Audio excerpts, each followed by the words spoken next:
What's going on, everyone? This is episode number 30 of another gaming podcast, a milestone episode, in my opinion. 30 episodes down, and it only took, what do you think, 2 years, guys? Feels like it's been 2 years. We're around the base on 3, I think. Oh my goodness, this has been Yeah, I going think on so long. it was 2 years in August. Never mind. 2.5 years, milestone number 30. And as you might have heard, my co-host, well, I'm Steven Like a Gamer. Those are my co-hosts. Chance, what's going on, man? It's late, It is. and well, it's later for you than it is for me, but this is going to be an interesting episode. Just to clarify Because- for people, yeah, it's 11:48 Eastern time right now. I just got off work about 45 minutes ago. Dustin, our other co-host, say hey, Dustin. Hi. It's also 11:48 for him, but he's on vacation, so hopefully he can power through this. But since some mass changes in my schedule and just a busy weekend ahead, this is the only time we could record. So hopefully So this I'm goes taking well. one for the team. Stay I was up going late. to say, the sacrifices for you, the listener, we are making them right now. At least one of us is. Yeah. Me and y'all get Dustin to- are off tomorrow, so we can sleep as late I as we say want. y'all get to sleep in the morning. I got to go to work. But you're the Uh, night owl anyway, so Yeah, I'm a night owl, and like I said, it's an hour earlier for me. okay. So Well, real quick, 10:48 here. you go to bed. You said normally at 1 o'clock. What time do you Yeah. wake up for work, though? I wake up about 7. Ooh, I could not do that. That's 6 solid hours, 6 hours. I would wake up wanting Well- to throw up and puke. and I sit and- at a desk. So, Oh, so you take So- naps at work? oh yeah, That's what you do. Gotcha. I got a little nap roll under my desk. Just kind of lay down. You got a little setup like George Yeah. Seinfeld under your desk. Got a little mini fridge down there with some juice boxes. I'm good to go. Anyways, gentlemen, episode 30. This is pretty cool. I never thought we'd get to episode 30. That's pretty crazy. I'm excited about it. Just the sound of it being an even number Yeah. and like 30. It's pretty neat. I figured we'd get bored with this by now. We probably are bored with it, but we just keep going. It's just muscle memory at this point. So far, I mean, we're still getting good comments in the comment section and stuff. So until I start seeing, you guys just need to hang it up. This is getting dull. Well, no, we'll keep on going. Yeah. We'll eventually run out of things to say, and then we'll bring on somebody to talk about hidden gems and... never mind. I'm not going to start that. Yeah. Speaking of bringing on someone, we were going to have a guest tonight. We were going to have Alex return to Mother Base, but due to these weird recording hours we're doing, there's no way he would have been able to do it. So, unfortunately, that means you get no Alex on the show, and you get no Alex the Mother Base moment because he was supposed to be on the show, and it would have been like a live moment. So, again, 2 A episodes series in a row. of moments. Yeah, we apologize, but hopefully we can keep you entertained enough to keep you listening. It's funny because we were gonna record like during the day, and I was gonna like take the day off of work to like record, but that kind of fell through. That would have Yeah, felt that- so weird. To Yeah, record like when it's daylight out, you mean? Yeah. Yeah. We always record at night. I think me and you, Dustin, we did a mini-sode one time, like in the evening, around 2 o'clock on Nino Cooney or Yeah. something. Yeah, it's weird doing these things when there's light outside. Because you feel like you should be doing something else, you know? Yeah. Like, yeah. Instead of sitting. But you say that, but then I have no problem like just sitting there playing a game at that hour. Well, that's what we could be doing. Yeah. That would have been a great conversation to see between Chance and his boss. I need to take Thursday off. Yeah, what do you got going on? Nothing much. Just record a podcast. Well, if I could have taken a vacation day, like, Yeah. and then they wouldn't have been able to say anything. None of They're your all I want, business. But yeah, I figured it's kind of a busy week anyway, so I was like, better not. That's like here at work. If I want to take a day off, I could just say, I'm taking a personal day. They can't even ask me what it's for because it's personal. That's right. Anyways, enough about vacation days and personal days. Let's talk about some Vigi games, guys. Digi games. Something pretty cool happened pretty recently that I know me and Dustin are pretty excited about. A game coming out this year. There was a Japanese Nintendo Direct. Supposedly coming out. Well, it's going to supposedly come out this year Yeah. here. And it's what, out in April in Japan? Yeah, that's insane. That's absolutely insane. I saw that at the end of the thing, and I'm like, what? And that's none other than what is the official title now? Is it still what is it? Xenoblade Chronicles X. Xenoblade Chronicles X, yes. And oh boy, did that video, even though it was in all Japanese, it just got me so giddy and excited for this game. This is what I was thinking, and I was going to write it in the chat to like sort of poke some people in the ribs, but I didn't. But I don't understand how anyone can watch that and not be excited for this game. Like that doesn't compute to me. I think what it is A couple of our compatriots are talking about how they just don't like the game now, and I'm like, how can you look at that? Who was saying that? Didn't Mike say something about how he's not really excited for it? And I think I think from the he didn't just like from a the first one. gameplay standpoint. Yeah, he never finished the first, so yeah. But I also thought I saw Joe say something about maybe not being too hyped for it either. yeah, he's not too big into Xenoblade either. I think it's both from a gameplay standpoint. I know Mike, the fetch quests, and I'm doing quotation marks, the kind of aspect of it. Just getting a quest, going to do it, coming back. He's not really into that stuff. But you can ignore that. Yeah, you can. Like in the first Xenoblade, there were tons of side quests, but I found them all beneficial to my leveling up, so I always did it them. was completely overpowered most of the game. Yeah, and they were just extremely fun to do. And it let me, it expanded the world for me to let me be able to explore more of it. But yeah, just some people aren't into that gameplay kind of MMO action type of action bar style. Just isn't people's thing. So, but from a visual and from a world standpoint, I think everyone is kind of impressed with how it's looking and how expansive it is. I said the same thing for Xenoblade on the Wii. I have no idea how the Wii U is pumping out that game. Yeah. I mean, that's just, I mean, when you look at the draw distance on like PS3 games and PS4 games, and you look at the draw distance on that game, it's insane. Like, you can see clear across the continent. Yeah, and we'll rewind just a tad, and we'll touch on just Xenoblade Chronicles, which we've talked about, did an episode on, because it's just such an amazing game. And Chance, have you even put the disc in to play it for at least a couple hours yet? Well, not a couple hours, but okay. I did put it in. It's probably last summer. I had moved the Wii down to our bedroom. I don't know why. Just maybe it's because I wanted to have something to play Netflix in there. But I decided, hey, I'm going to start this game. Why not? And I put it in, and I watched like the initial like cutscene, and did some of the tutorial type stuff, and I seemed to like it well enough, but I just never really started it. Yeah. Like, so I have no real opinion on it because I haven't really done anything. So. And I know one of the big things which we were talking about earlier in the chat of what can hold us back from, even me included, from wanting to play a game is just how long it is. And I know you've heard of people putting hundreds of hours to finish it. I think I put between 82 and 86 hours to beat the game. Dustin, you were right around that mark too, right? I was at 117. 117 for Dustin. There you go. See, that's almost 40 more hours than you put in. It is, and I'm kind of wondering what the heck did he do for those extra hours? That's almost an entire game, an entire lengthy RPG in that amount. A lot of side questing. Like any game that has an auto map, I have to fill out. Yeah. I gotta fill that auto map. Which Brandish is one of the games, which we'll talk about later, that I didn't do that because it's just you don't want to do that in Brandish.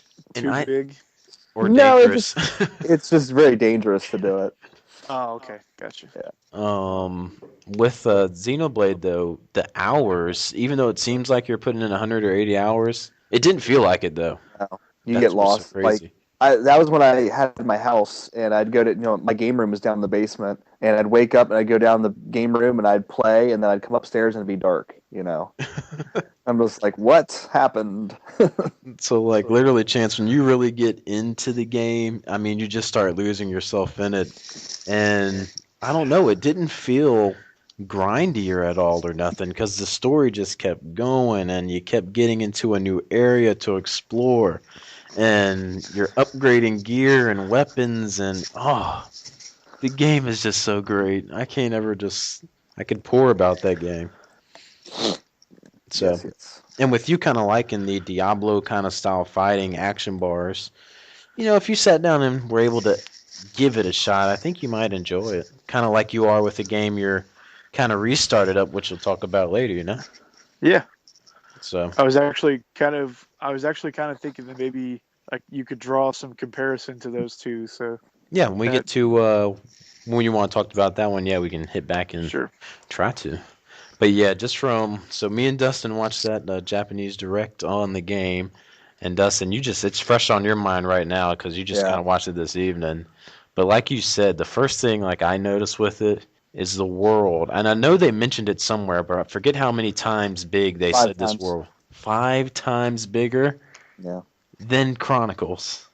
The play testers, I guess their average play time is like 300 hours or something. Oh my gosh. Yeah. That's insane. But that's no crazier than like Oblivion or people putting that much in Oblivion or World of Warcraft. There's MMOs or something like that. I think I got 180 invested in Diablo 3. So it's just insane how much time can go by when you're. And speaking of even Chronicles, we didn't do hardly any. I didn't do any in-game or post-game content. Neither did I. So that's something. And when the 3DS version comes out and I get to play it again, yeah, the world just looks so big and massive in this new one and beautiful. It's not even big and massive. Just think about how detailed like the rock faces look and like the grass and everything. It just looks. The water effects are insane on those waterfalls.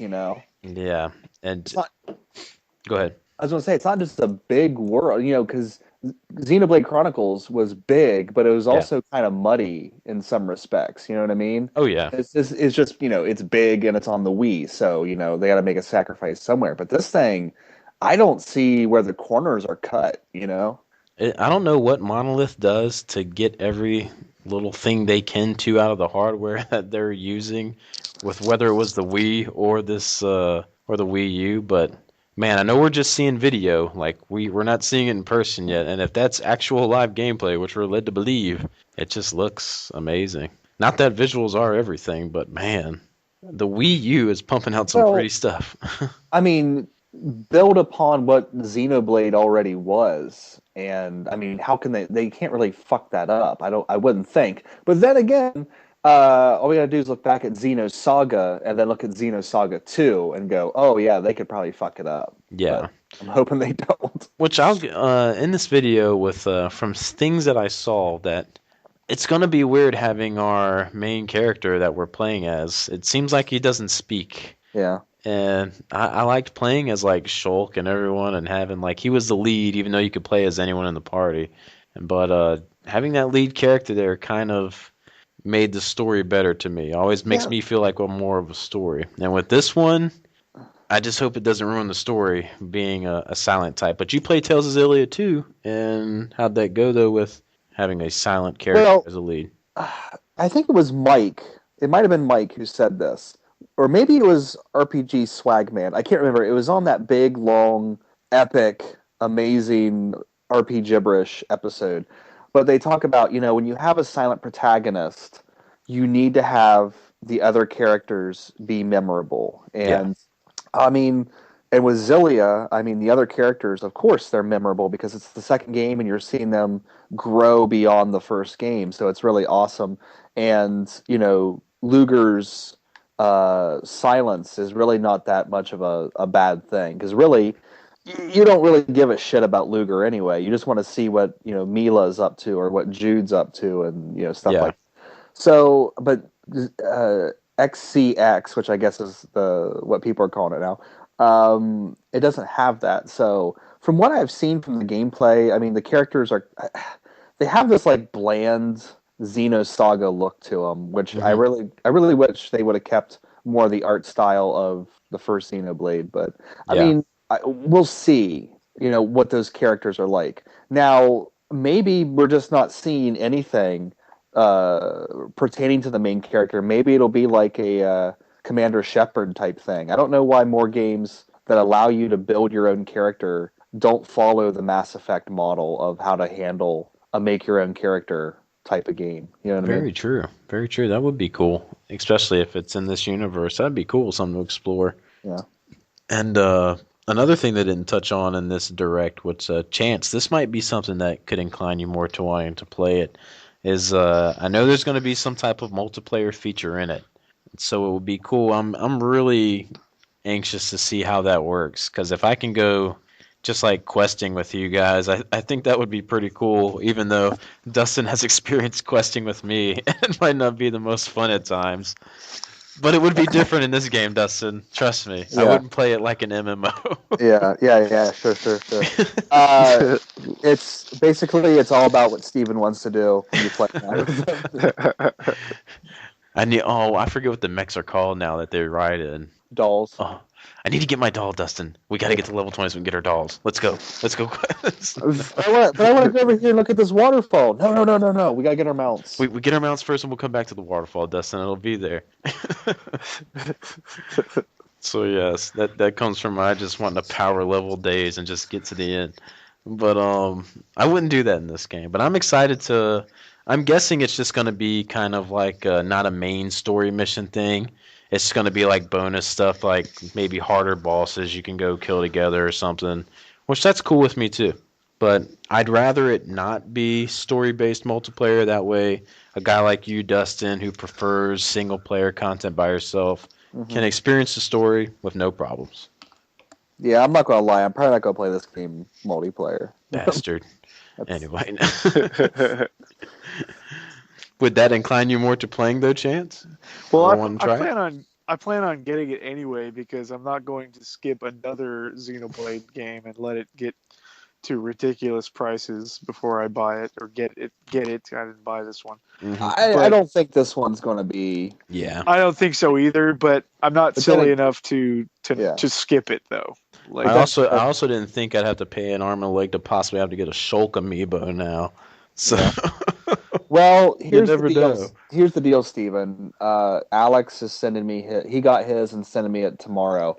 And if my order through GameStop, if my second one comes to me, I'll just send it to you. Oh, you will be my savior. And I'm guessing GameStop's going to screw your order up. So Probably. It's not going to happen, but we'll hope that.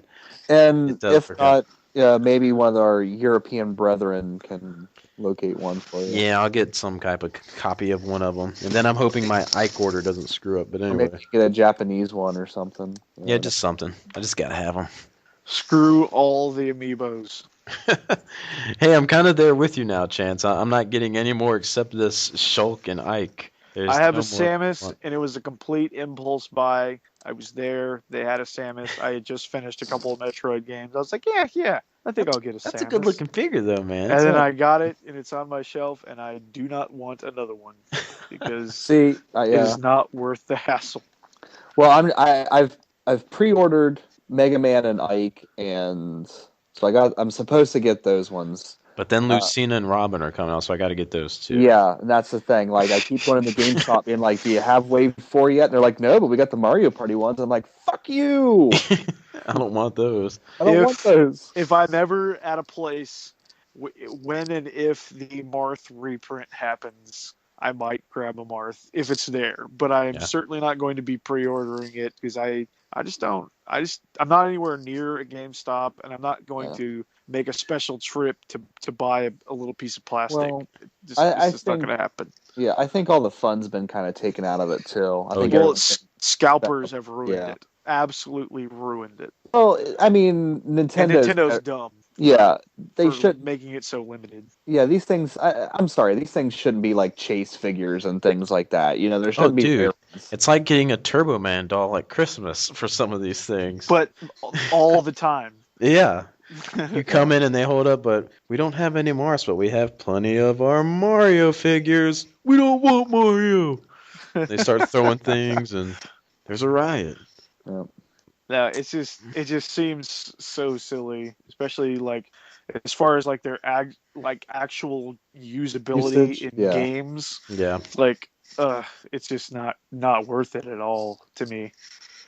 But I mean, I'm not knocking people who are collecting them. It's just for me being where I live and my financials, it's not worth it.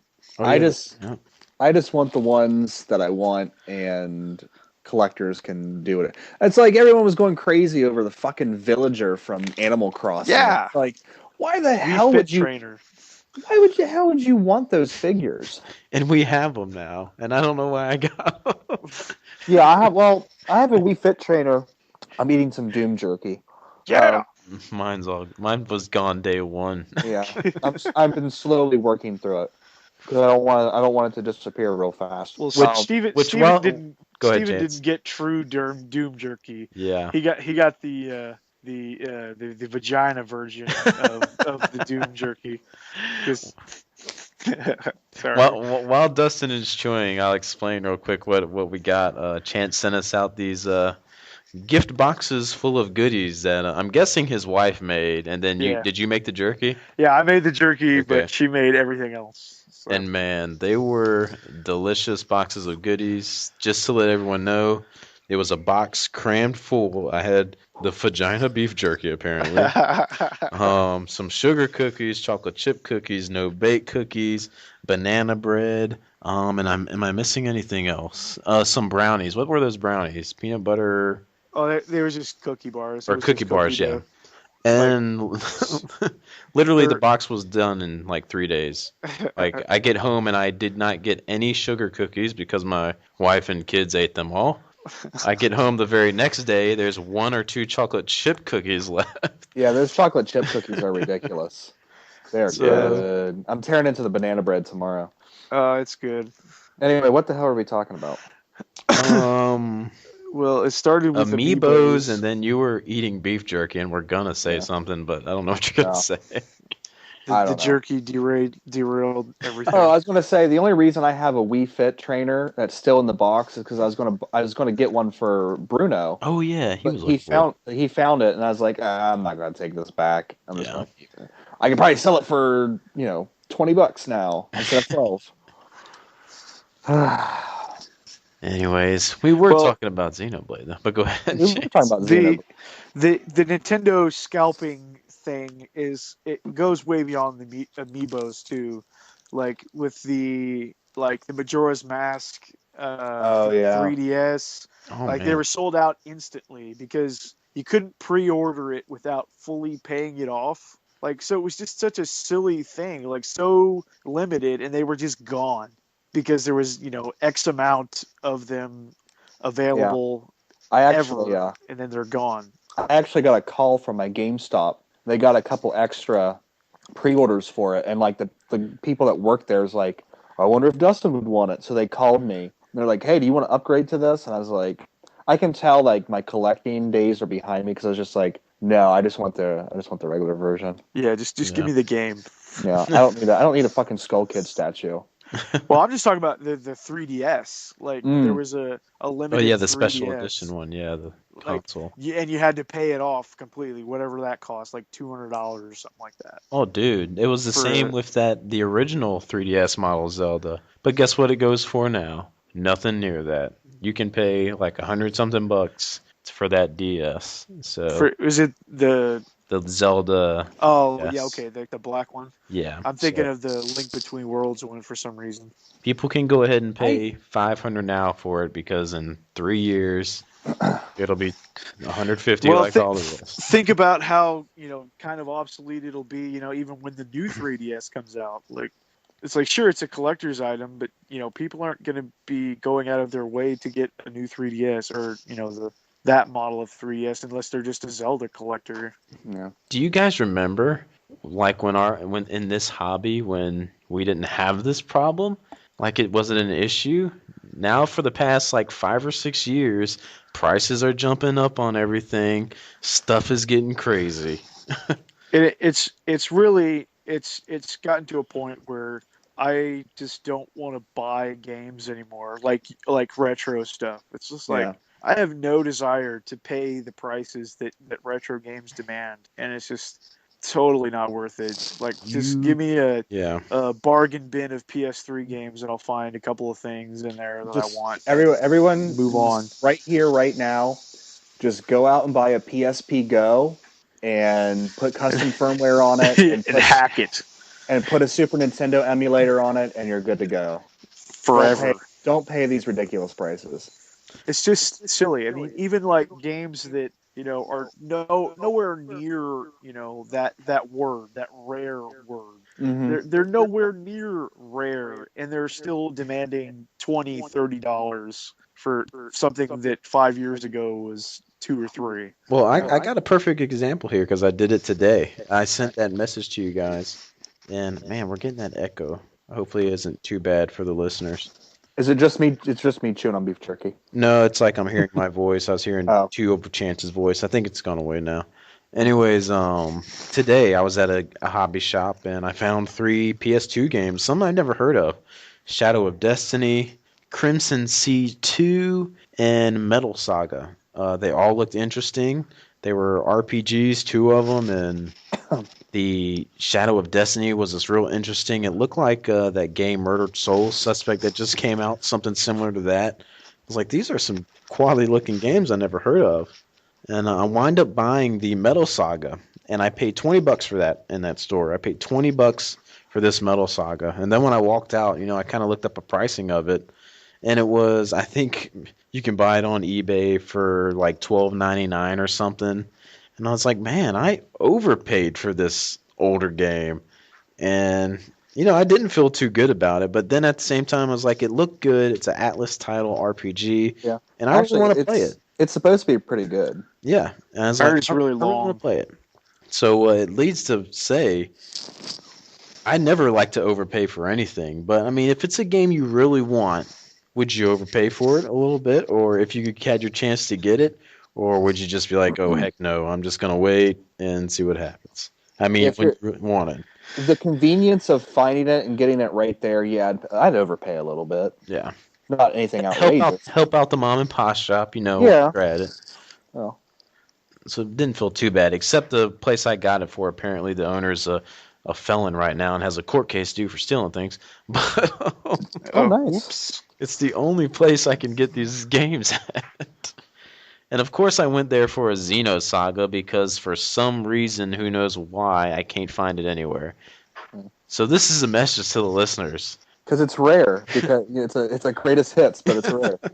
If anyone can find a Xenosaga, please get in contact with me. I'm probably going to put this on the page. Like, do you want mine? You have a copy? I have Xenosaga 1. I don't care if it's greatest hits or what. I just want to play it. It's Black Label. Oh man, yeah, we can work something out. Or sounds good. Disregard, listeners. I have help. Now Xenosaga 2. I don't have the second or third. I just have the first one. Yeah, I got the third. I just need the first and second. Well, you got one now. Apparently the third's the hardest to get, so I'm glad I at least got that one.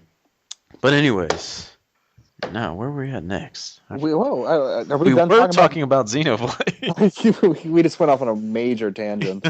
Well, one more thing for the tangent. Okay, I think it's most hilarious that with the prices of games that the console generation we're just getting out of are the cheapest right now. Like Xbox 360, PS3, Wii games. Oh, yeah. And you can get so many good ones too.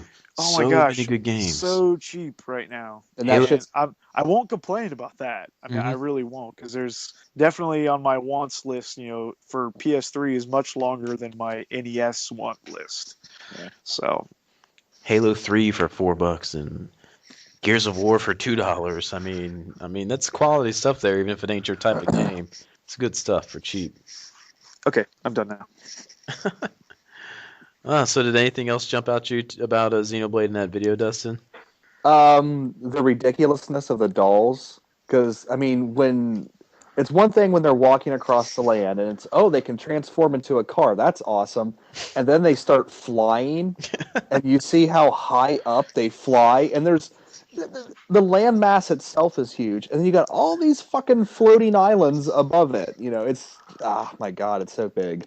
I'm wondering how early on you'll get those, or if it's going to limit it to usage. It's curious how that's going to work. Yeah.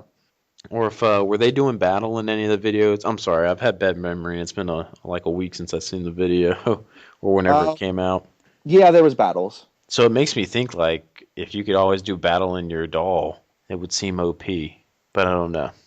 Or if there's like a set gauge and how many uses did you get, and then it's got to recharge or something. Who knows? It was in Japanese. No one knows unless you're Japanese. We could have had Joe translate everything for us, but since he has no interest in the game, it would have been so painful for him to watch, probably. Oh yeah, some stuff's going on. But I can't. The thing I just can't take away is walking around and then looking up, and there looks to be this 8-story high beast in front of you, and I just want to fight it to see if I can take it out. That's the Dark Souls in you. Oh man, I can't wait to play this game. And the music, I know, is just gonna sound amazing as the first. That is something which, when we get into the game you're playing too, Chance, when I booted it up again for the first time a couple of days ago, when that intro theme hit. Oh, yeah. Man, it's the same with Xenoblade. When that music comes on, I just get so wrapped into that game. It saddens me that some people don't like it, but hey, if people don't like it, that's cool. That's your thing. It saddens me that people don't like Nintendo, but I know some people don't like Nintendo, so that's okay too. It's interesting how polarizing Nintendo is. Like, nobody's really lukewarm on Nintendo. Like, they either love them or they hate them. I have to always respect them because they're my gaming father, you know? I wasn't an Atari guy or nothing. It was Nintendo starting off. They started it all for me. So I will be there to the end with them. I will go down with the ship if it ever goes down. Okay. Another thing that we can talk about, which Chance will want to speak a lot on because he is a fan of this development studio, in particular of one game, and that is Bethesda. Because they announced that they will be doing an E3 showing this year. I forget how long it's been since they kind of done one, where they have their own actual. Have they ever had their own little special? I don't think so. I don't think they ever have. Yeah, at E3. So I'm stoked to see what's going to be shaping up out of 2 of their major titles. I know a Chance, since you didn't have much to go on with Xenoblade. What are you hoping for Doom, man? You think it's coming this year? It could. I guarantee they'll say something about it, just because it's available for pre-order on Amazon now. And plus, they're doing a conference. There's gotta be a reason. Well, and they showed some stuff at QuakeCon last year, but like I said in the past, like they've been very tight-lipped about it. No one really, unless you were there, you don't really know what they showed. And it led, even with the CG trailer they showed last year at E3, it leads me to believe that it's a little ways along. They at least know what they're doing as of last year. So I don't know what we'll see, but I'm just hoping for some news for it or some footage, something. I don't know. Here's a question for you, because I don't keep up with the storyline in those games. I just pretty much play through them. And is there an actual storyline from Doom 1 to Doom 2 to Doom 3? Yeah. No. There's a very light storyline that kind of links Doom 1 and Doom 2. And if you want to get really technical, Doom 3 was actually supposed to kind of be a reimagining of the whole thing. Like kind of a reboot, I guess. Like, it really wasn't supposed to be like, oh, this is Doom 3 is what happens after the events of Doom 2. It wasn't like that at all. It was actually like, here's this moon base, on Mars, and they're doing some crazy experimental science that maybe they shouldn't be doing, some questionable practices. So they started this investigation, and stuff goes wrong, and hell invades Mars, and then eventually you go to hell and fight demons in hell. So it was really kind of a reimagining of Doom. Okay. So are you expecting another reboot then? Is Doom going to be the Spider-Man of video games? It could, but at the same time, that would not be a bad thing either. Yeah. Like, just another game built on top of what already exists would probably be okay. And if they wanted to start it, kind of an action. And here's how they can get away with it. The main character is completely silent. There is no character development whatsoever. Yeah. You have no it is you playing this game. Like there's no story in that sense. But so that's why they can get away with just doing whatever the hell they want with it. But I mean, if they wanted to start giving the character a name and going forward with it, I mean they could. It would be all right especially with how good Wolfenstein New Order's story was. Yeah, they could totally do that. They've shown us that they can do that. Yeah, that's my second question. Does Machine Games have anything to do with this? I have no idea. Yeah. No idea whatsoever.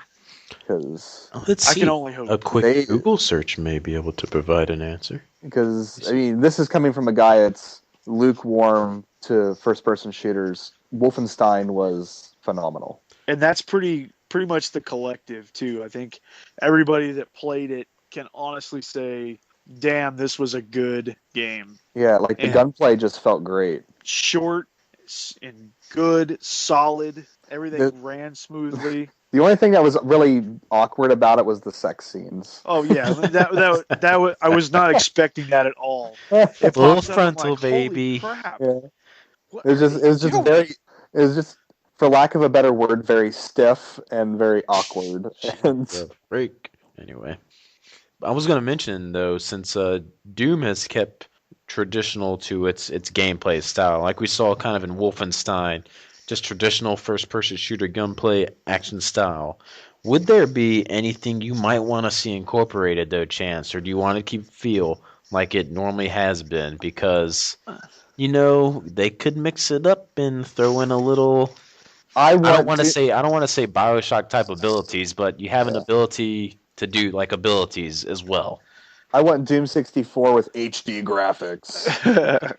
Well, okay, they tried this with vanilla Doom 3. Like, it wasn't really an ability. It had nothing to do with abilities, but it made it quite different that you had to hold a flashlight in one hand and you couldn't point your gun and shoot at the same time.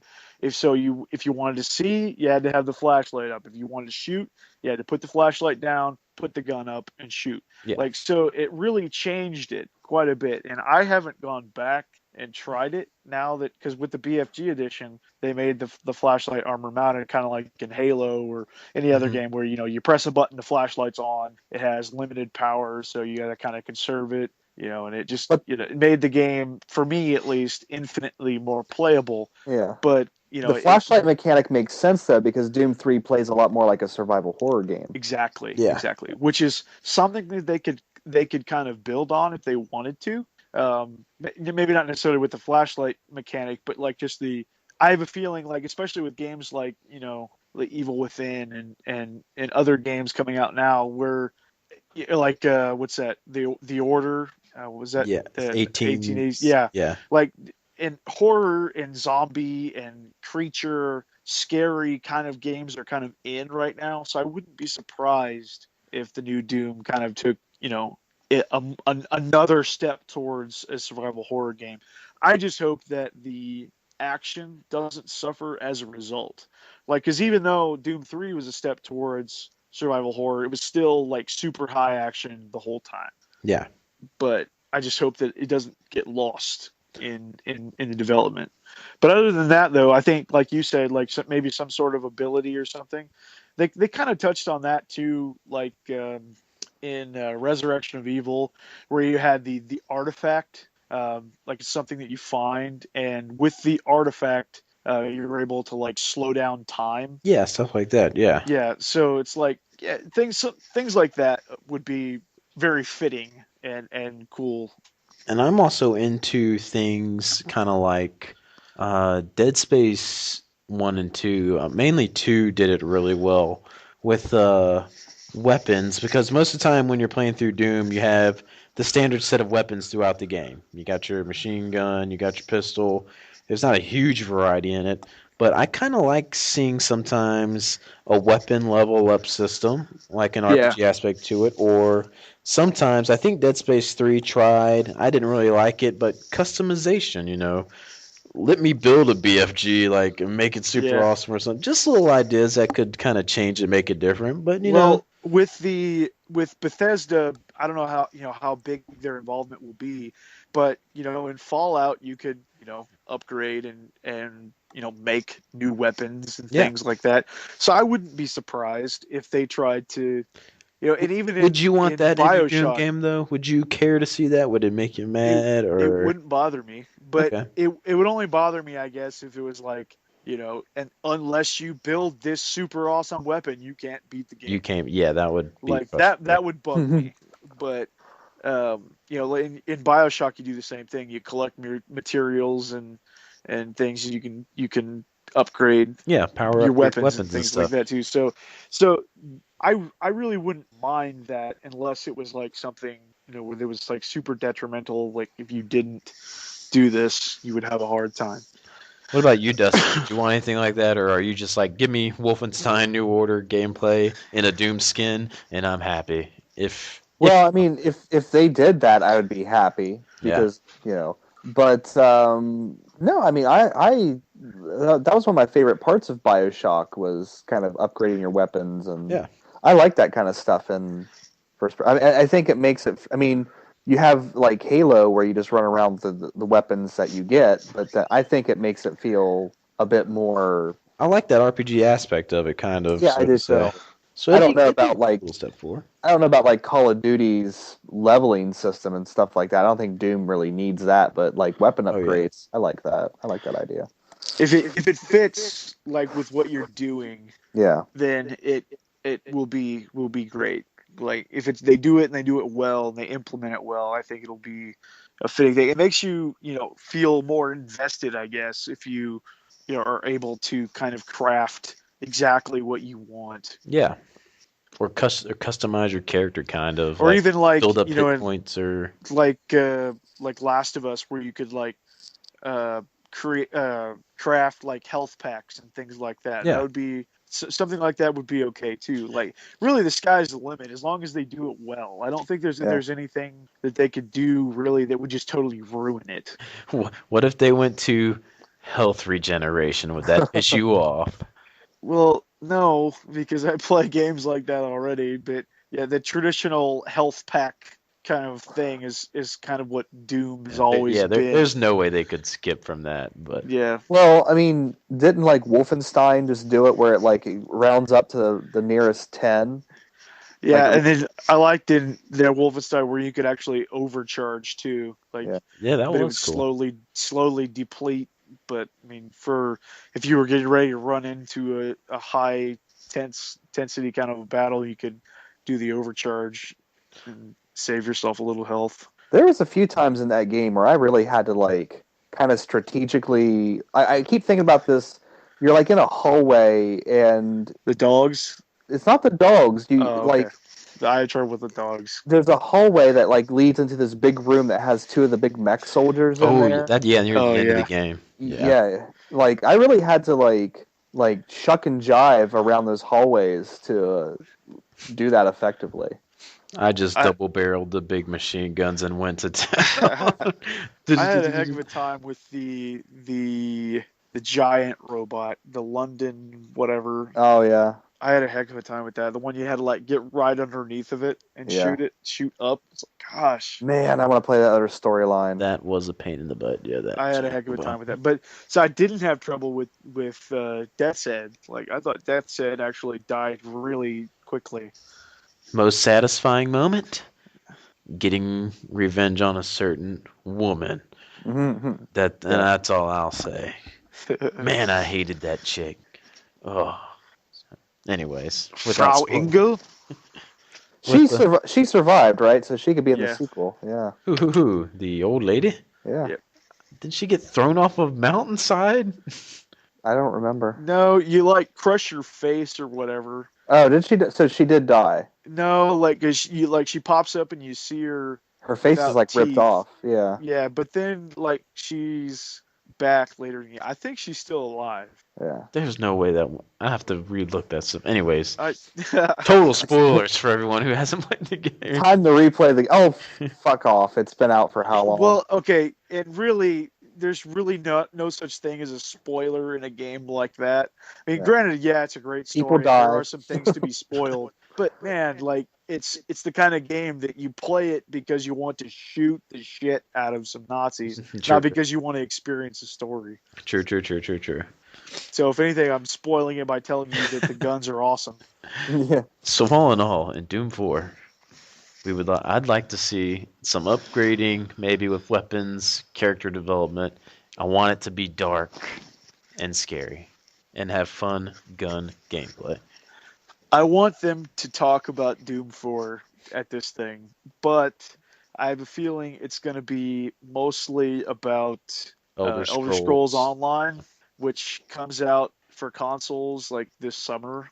And will be free, I'm hearing now. Yeah, like no monthly free to play, but I mean you have to buy the game, but then it'll be free after that. And I'm actually probably going to do that then. I'm considering it too. Does that mean they're going to cram a bunch of microtransactions into it?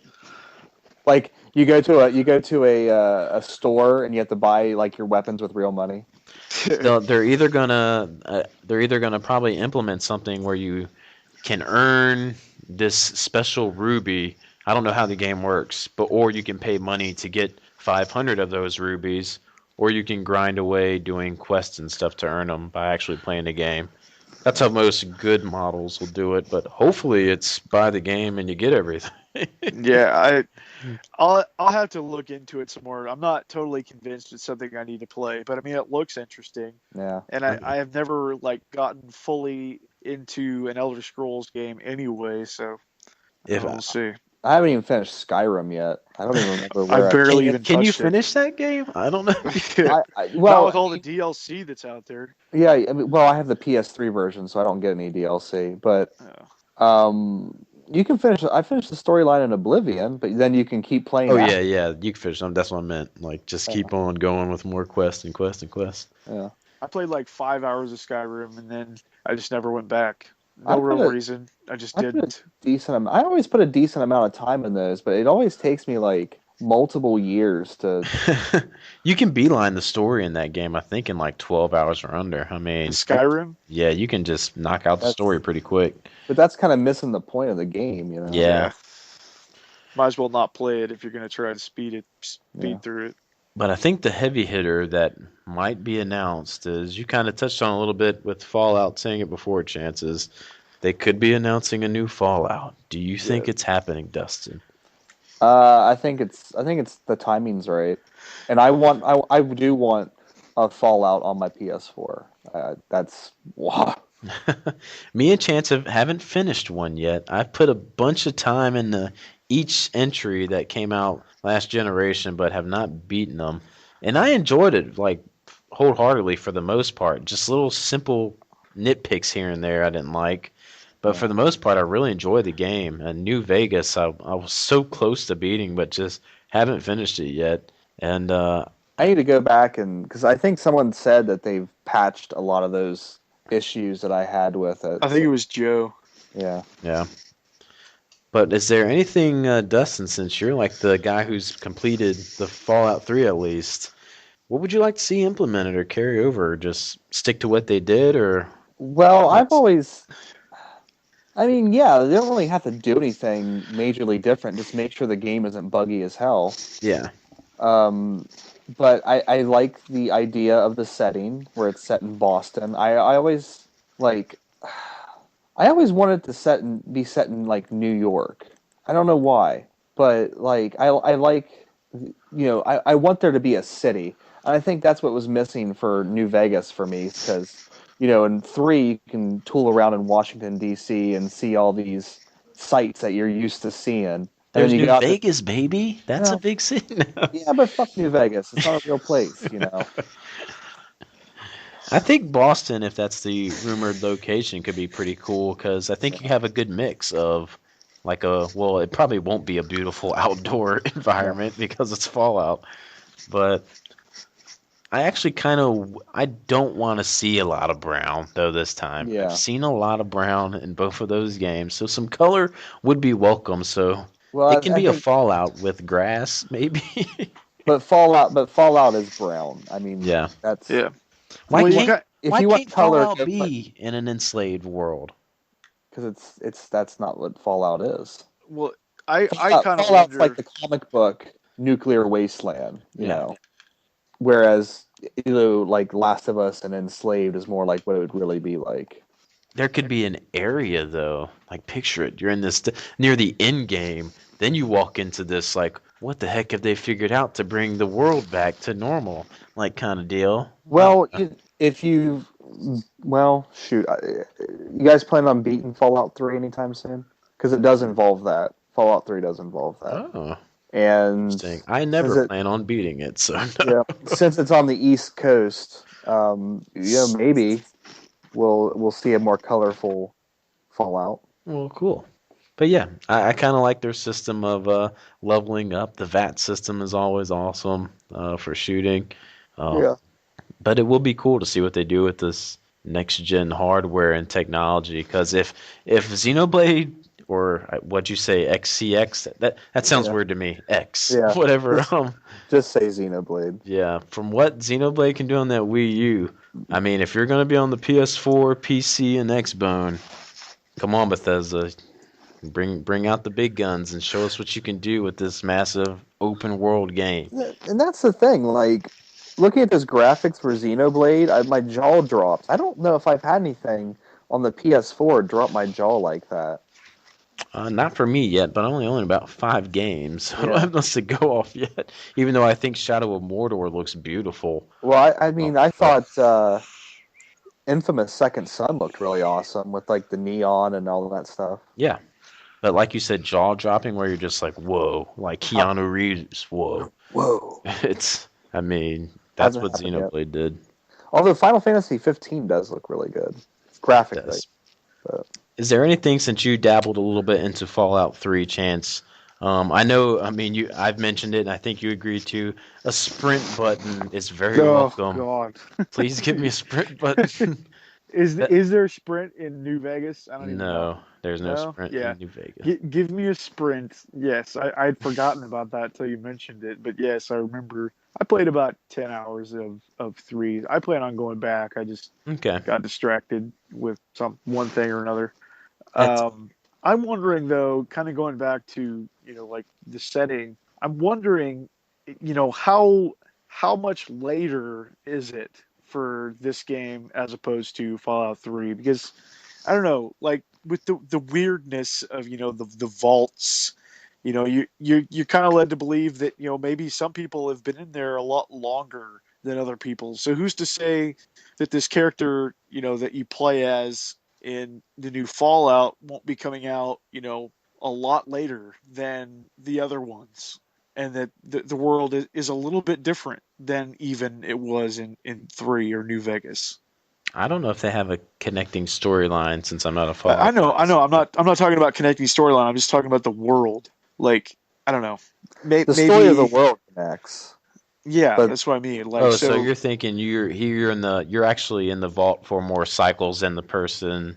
So it's a possibility. I'm just trying to think of what could they do with this game so it doesn't feel like you're just playing the same Fallout game but as another character in a different location. So like if the original took place in 2035, you want this one to take place in like 2085. Like, see how much different. It doesn't have to be that dramatic, but just what can they do to make it so you're not just playing the same game in a different town? You know what I mean? I'm asking you. I'm not real. Okay, it's not really a question to be asked. Oh, to be answered. For you to give me like an answer. Well, this is what they're going to do. Okay. Because I know you don't know, but so I'd like to see something like that. I guess is what I'm really getting at. Show me something just a little bit different than Fallout 3 with better graphics in a different town. Okay. I hear doors opening, and it's scaring me. I'm doing this podcast from the where I work at this university, and I'm all alone in the law school. Ooh. So if I hear doors open, it's kind of like, who's coming? It's dark in here. Prowler. Anyways, so yeah, I'm looking forward to this Bethesda thing just to see, because am semi-interested in some Elder Scrolls, really interested in Doom, and pretty interested in Fallout 4. But so I don't know. Quake maybe, 5. Maybe they'll announce Evil Within 2. Quake 5, come on. Quake 5. That's all I want. I need to. Well, I don't own a 360 anymore, and I don't know if they made it on PS3. PC. PC? Okay. I would like to play through Quake 4. I always forget about that one. PC. All right, gents. How about we get into some questions? We haven't done questions in a while. How about we answer some viewer questions? Oh, so you guys didn't even... did you guys even watch the Persona 5 trailer? Oh, yeah, I did. Reveal? Are you guys even excited for that? No. I actually kind of am, because I put some time into Persona 4, of course, and just need to finish it. And with how that system is kind of laid out with going by days, it's kind of easy to pick up on everything, so I know I can go back and play it anytime. I want to, actually, after Final Fantasy X.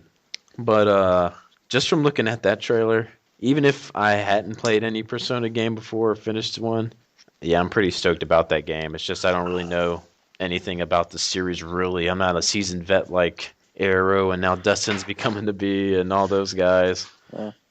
But it looks, the music to the trailer and everything just was so just jazzy and just sounded great. It sucked me in, the trailer. Yeah. And just seeing it in, like, next gen. I keep saying next gen, and we're in this gen's graphics, just the open world. It's going to be interesting to see how they do it with the technology, so to speak, if they're going to take advantage of it or just stick to the face boxes or whatever in tradition. So it'll be cool to see how it all goes. Yeah. I know you're stoked for it, though, right? Who, me? Oh, yeah. Oh, yeah. It's going to be weird for me playing it, because I've played Persona 3 and Persona 4 on a portable, so playing it on my console is going to be a weird thing, because those are lengthy games. Oh, yeah. Those can go up to like the 60-plus hour mark easily, right? Yeah. I think I got into it was either late 50s or early 60s on Persona 3, and that's playing on easy, so I don't have to do a lot of grinding. Which, it's interesting you're not intrigued into these games, Chance, because they are kind of the like Pokemon-esque style games. Is there something that doesn't drag you to them or want you to play them? I only have 3, and I've played it a little bit, but I just don't have any of the other ones. And I don't know. I don't think they connect at all as far as storyline wise. Yeah. I'm still pretty lukewarm on Shin Megami Tensei, period. Yeah. I've played quite a bit of Soul Hackers, which I know is kind of a bad example and maybe a bad starting point, because it's kind of, I don't know, it's kind of weird even for Shin Megami Tensei from what I've heard. SMT4. Yeah, I was going to say, didn't you play SMT4? I started it, but I don't know. Like, and I remember specifically, you both talking about this. Yeah. That first dungeon that you go into is like kind of hard. Yeah. Like, and I don't know if like the rest of the game is that hard, but I mean, it gets easier as you go. Yeah, it just grind a little bit, and then. Well, I mean, I put it down in favor of other games. Yeah. But I'll go back to it eventually. That might have been. Did that come out the same year as Millennium Girl? Because I could see you wanting to dump it to play that, but I can't remember. I think it did. I want to say it did too, but don't take that to heart. Yeah, it came out 13. I'm pretty sure, like towards the end of 13. Mm-hmm. Do you want to play Persona Q? Since it's go ahead. We'll get to that. Oh. Oh. Interesting. All right. Well, I guess we'll get into questions then, and then we can get into those games.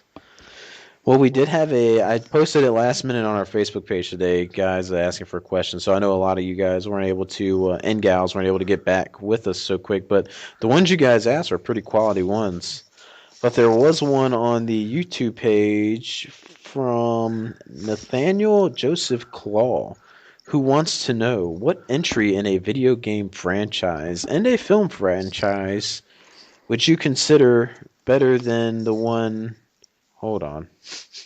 What entry in a video game franchise and a film franchise you consider better than the one usually considered the best? Example, I think GTA Vice City is better than San Andreas, and I think Terminator is better than Terminator 2. Okay, so game and film. Gotcha. Interesting. I actually think Terminator 2 is way better than Terminator 1. So we could debate about that, Nathaniel. But yeah, Terminator 2 is far superior. Terminator 2 is perfection. Yeah. But as far as he said, you think GTA Vice City is better than San Andreas. Well, I think most of the time when it comes to movies and series in general, it seems like the first game in the series is the best. He said GTA came out before San Andreas, and you think that's better. I think Bioshock 1, obviously, I think it's better than 1 and or 2 and Infinite still, without a doubt, even though Infinite's pretty great. And as far as movies, man, I think you could pick any first movie and it'd be better than the second one. I think the only one that in my heart could trump anything would be Spider-Man 2 is better than, just barely better than Spider-Man for me. X2 is better than X-Men. Ooh, and Dark Knight is better than Batman Begins, in my opinion. And better than Dark Knight Rises. Although I read this really interesting thing about, I might have already talked about this, about how Bane wasn't really a villain, and he was just testing Batman, trying to get Batman back out to be a symbol again. Oh, that would be interesting. It completely changed. I wish I had the link to the article to send it to you guys, because it completely changed my perspective on Dark Knight Rises, and I like Dark Knight Rises a lot more now. And I just finally understood the question that Nathaniel's asking after doing this. So you know how me and you both agreed, and I didn't hear Chance, that T2 is better than T1. So he's saying, what game or movie do we think is actually better than what everyone else thinks is the better game? Against the grain. Yeah, against the grain. Okay. I see what you're doing, Nathaniel. I understood. I just didn't think that you understood. I didn't at all. It's obvious now. Well, go ahead. Do you have anything in your head, Chance? Oh, I got the best one. Go ahead. Go for it. The game that I think is better than what everyone else thinks in a series, 4 letters, ODST. Ooh, you are so right. Yeah, absolutely. That is the best Halo game. I don't care. That is a good answer. 4 and ODST are about tied for me. But yeah, ODST is most definitely better than anything that came out before it. Well, I got one for 2 then. The Final Fantasy 13 series is my favorite Final Fantasy series, and that is not considered to be the best by far. Did you play the last one? Who, me? Lightning Returns? Oh, Lightning Returns? Nah, I put about 2 hours in it, but and I enjoyed the gameplay. I just time limit. I'm gonna go back to it. I'm waiting for it to drop below 20. It's almost, well, it's not really close there. It was like 25 last time I looked. Yeah, it's almost. Use that $5 off coupon, man. Oh, dude, I got so many points. I gotta go on. I can go in there. Probably get it for free. So yeah, that'd be my answer. So can you think of a game, Chance? Well, I mean, typical answer for me, but oftentimes Doom 2 is the more popular game. For some reason, it seems to be the one that everybody played first. Like, everybody played Doom 2, and they think it's better. I think Doom 1's better than Doom 2, but that's a total cop-out answer. Nothing else really jumping out at me, I guess. Yeah, I like all shitty games, though. I mean, so. Now, as far as movies, I'm trying to think of everything that's kind of had sequels. Yeah. I got one. Well, I think Alien is better than Aliens. I mean, does that count? No, I agree that Alien is better than Aliens. I enjoy Alien 2 more. So I'm more of an action guy. So even though I love action movies too, but I really think that Alien 1 is a better movie. I can rewatch Aliens 2 more. See, I have a hard time watching Aliens because it just feels so fucking long. And it's not really scary, kind of. Well, if you get scared by them, the suspense isn't there like in Alien. There's no suspense really, but it's entertaining. But man, okay, you said you had the perfect answer for movie 2. Go ahead then, Dustin. Oh, I didn't say it's a perfect answer. I just said I had a good one. I actually prefer Back to the Future 2 to Back to the Future 1. Isn't 2 considered the better one? No, 2 is considered the worst of the trilogy. I was going to say I prefer 3 to 2. Whoa, then you win, Chance. But not to 1. 1 is definitely the best. I like 2 because it gets in, like, you could watch Back to the Future 1 and it's just a simple time travel story, simple linear time. You watch Back to the Future 2, it starts getting into like quantum mechanics, and then like it really goes crazy with the time travel. So. Okay, I guess I got one. From looking, because I've researched a lot of lists about some movies, how they rank certain ones, and it seems like right now the popular opinion is that Toy Story 3 was the best Toy Story, and I think the first one will always be number one. Absolutely. I'm telling you guys, though, if you look at the rankings, people put it at 3. I guess from a storyline. Well, 3 tugs at your heartstrings probably the most, like with him growing up and stuff. But I think they made 3 really adult. Like it is like an adult. Pixar 3 is for people that grew up with 1, like when it was new. Like that's who the audience is. True. But yeah, 1 is way better. But so if that counts, because that's what I recently looked this up as like last week. I'm seeing that people think 3 is like the superior one. So yeah, everyone else can comment on that. I'd be intrigued to know everyone else's opinion. So good question there, Nathaniel. After I was able to finally understand it. Okay, let's move on to the Facebook page. Let's go ahead and get this one out of the way. From Alex, Return to Mother Base. Oh, God. Here we go. Okay, here we go. Okay, hear me out. You had a nachos grande and a bean burrito, followed by a cup of coffee and a bran muffin for dinner. You decide to play a game and get so into it that you forgot what you ate and soil yourself. What game would do that to you? One that defies the laws of common decency of the human metabolism. And I was telling them in the chat, mine is pretty easy because it almost happened, and that was World of Warcraft. Hands down, that would make me soil myself, because when you're in the middle of a 25-man raid, in the middle of a boss fight, you don't have time to go take a dump. You have to sit there through that possibly 20-minute fight and hold it until it's done, or you could cost the whole team the kill in the game. So, and that actually almost happened to me, where I was in the middle of a match. I made my wife run and turn on my crappy laptop that it can run it at minimum aspect ratio, barely handle it, so I could play on my laptop while I was using the bathroom and not spoil the game for everyone else I was playing with. So easy for me. What about you guys?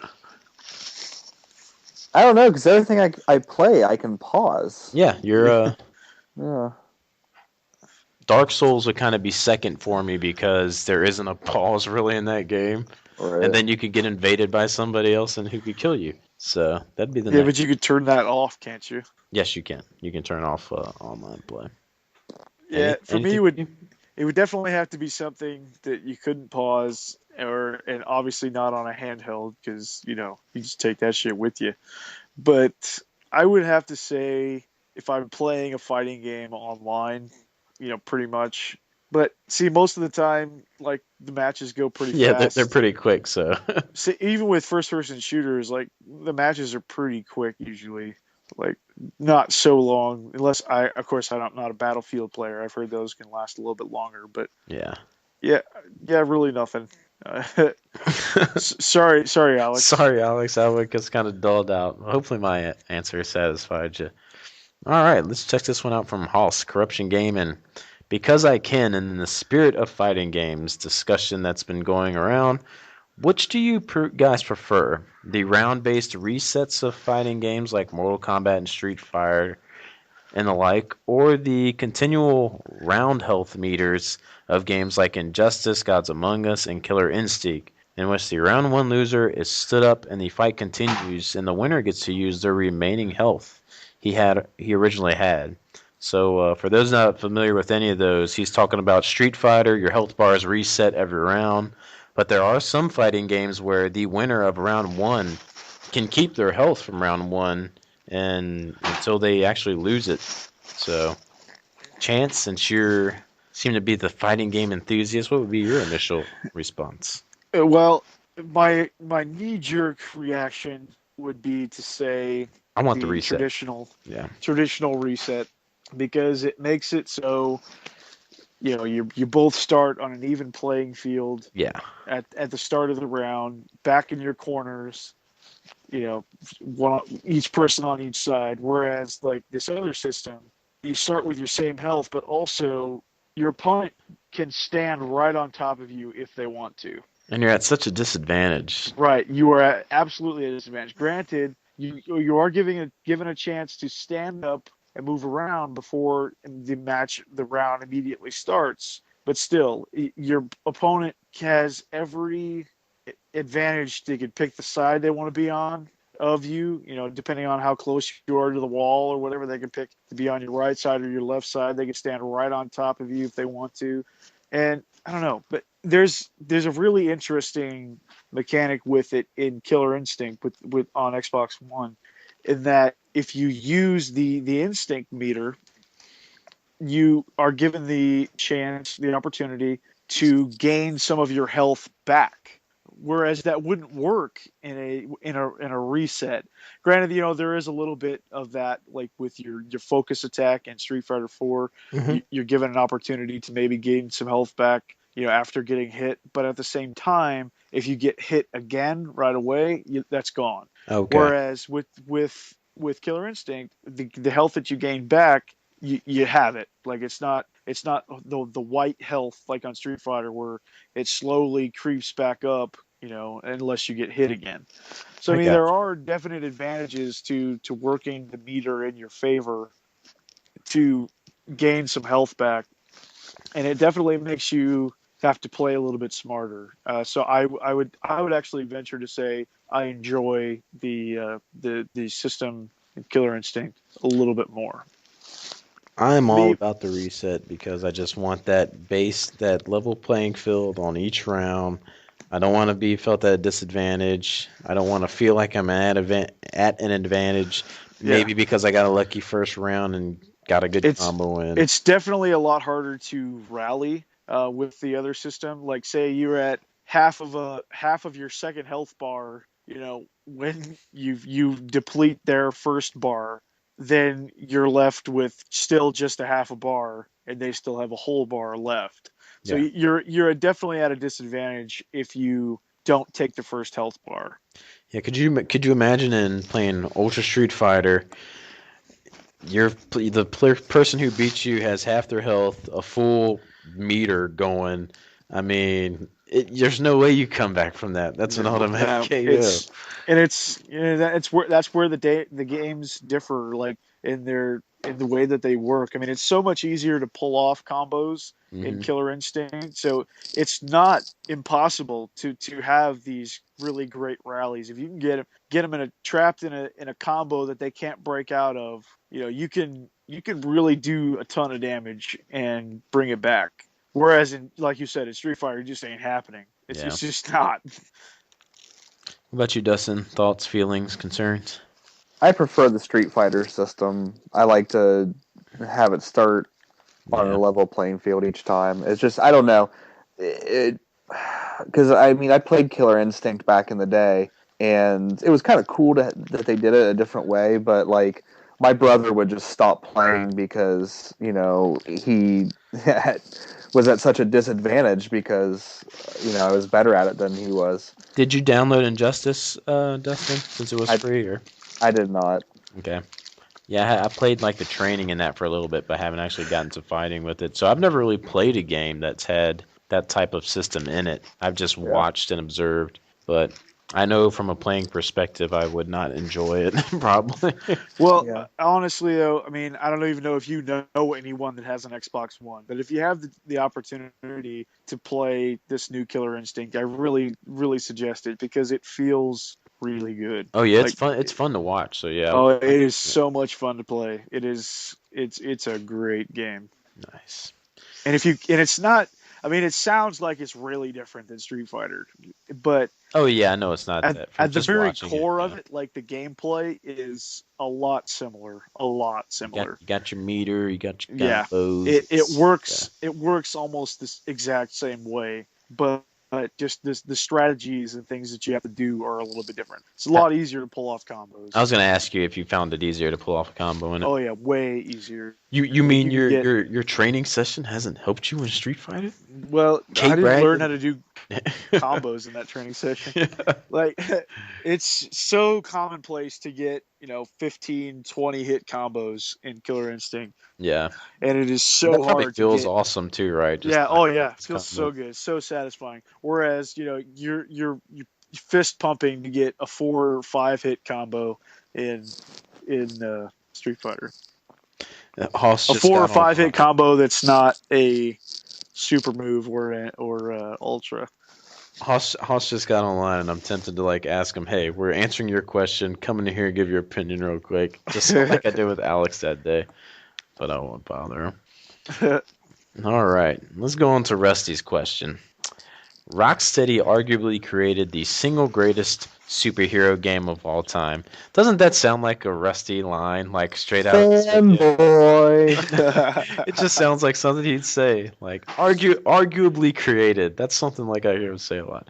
Anyways, Rocksteady arguably created the single greatest superhero game of all time. Whether it's Asylum or City, in your opinion, but they've already said that they don't plan on continuing to make Batman games after Arkham Knight.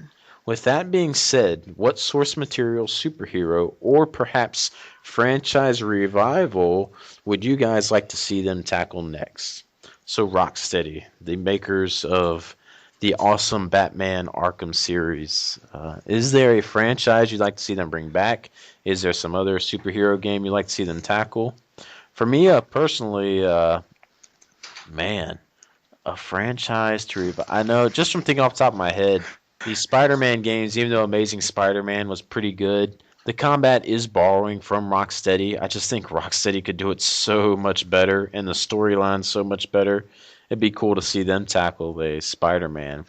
But I think a cool Ninja Turtles game. I was just going to say that. Yeah, that would be pretty awesome. That would be pretty awesome. That would be amazing. Fighting the Foot in that, exploring the city like that. Oh, that's it. They're going to do it. I mean, come on, Rocksteady. Rocksteady's their name. They got to do it. Rocksteady and Bebop. So I think that would be a pretty good one for and you guys got any other ideas? Because I think that's the cake, man. It's got to be Teenage Mutant Ninja Turtles. Okay, here we go. What if they teamed up with Nintendo and Rocksteady was the creator of the next Metroid, and it was like a 3D, third-person action game? I mean, I would not be opposed to that. This huge Metroid open 3D world. I was just thinking about how you explore the cities. Oh, yeah. That would be insane, actually. Yeah. Dustin with the creative thinking. I'm just trying to think, beat 'em up. I don't know. God Hand 2. Yeah, because you are Metroid be pulling off Samus is pulling off combos against. Yeah. I get you. I'm thinking Streets of Rage or Final Fight or something like that. Yeah, in a 3D world. Okay, I see what you're saying now. Something like that. But I mean, then you aren't the Yakuza? Isn't that kind of a like a beat 'em up? It actually game? Is. It's open world. You're not climbing up buildings and stuff, but yeah. Or Splatterhouse. That'd be pretty cool. Another Splatterhouse game. I think Turtles is the winner here, so I think we can all agree. Turtles is the winner on that one. Go Turtles. Let's do Turtles. All right, from Aerodynamics, of which Blitzball team would you like to be the star player of, and what would be your super move or defining characteristic? Seeing as probably no one here likes Blitzball, maybe Chances really likes it because no. Okay, I really know none of the teams yet, Mike, because I'm past the Blitzball part, and I don't plan on going back to Blitzball, so I don't know what teams are even there. But I could probably think of a super move. But if anyone else knows something off the top of their head, they can go ahead and ask. Nope. No one does. Yeah. Dumb question. Sorry. There are no dumb questions.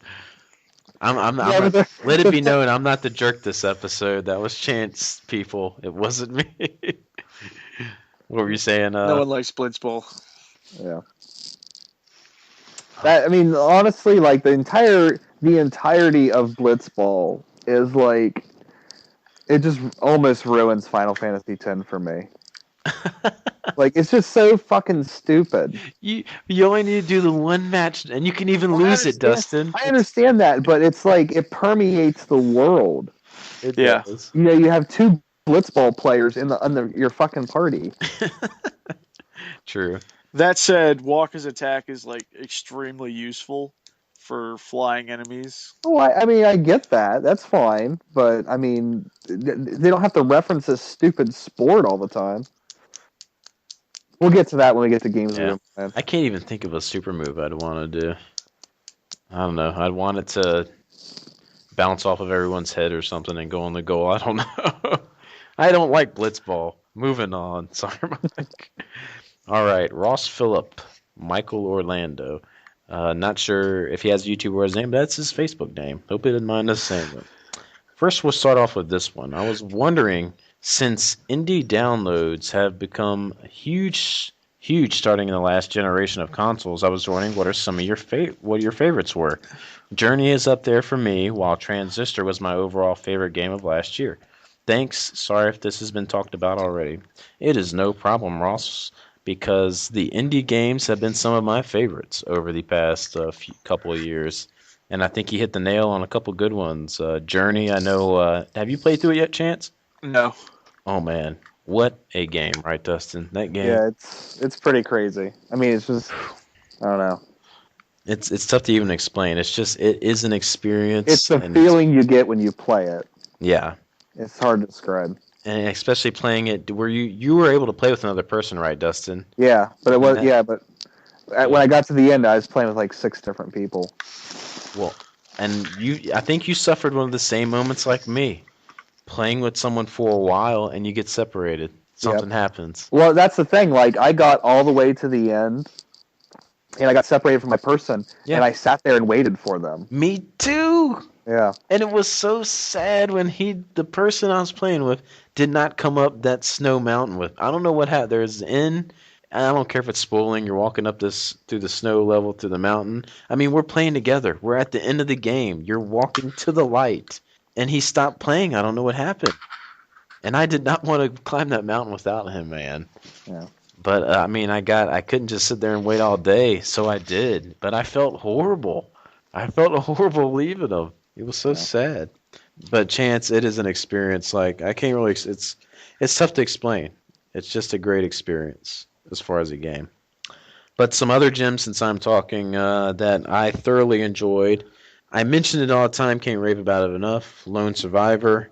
You can get it all sorts of ways now. I highly recommend that game.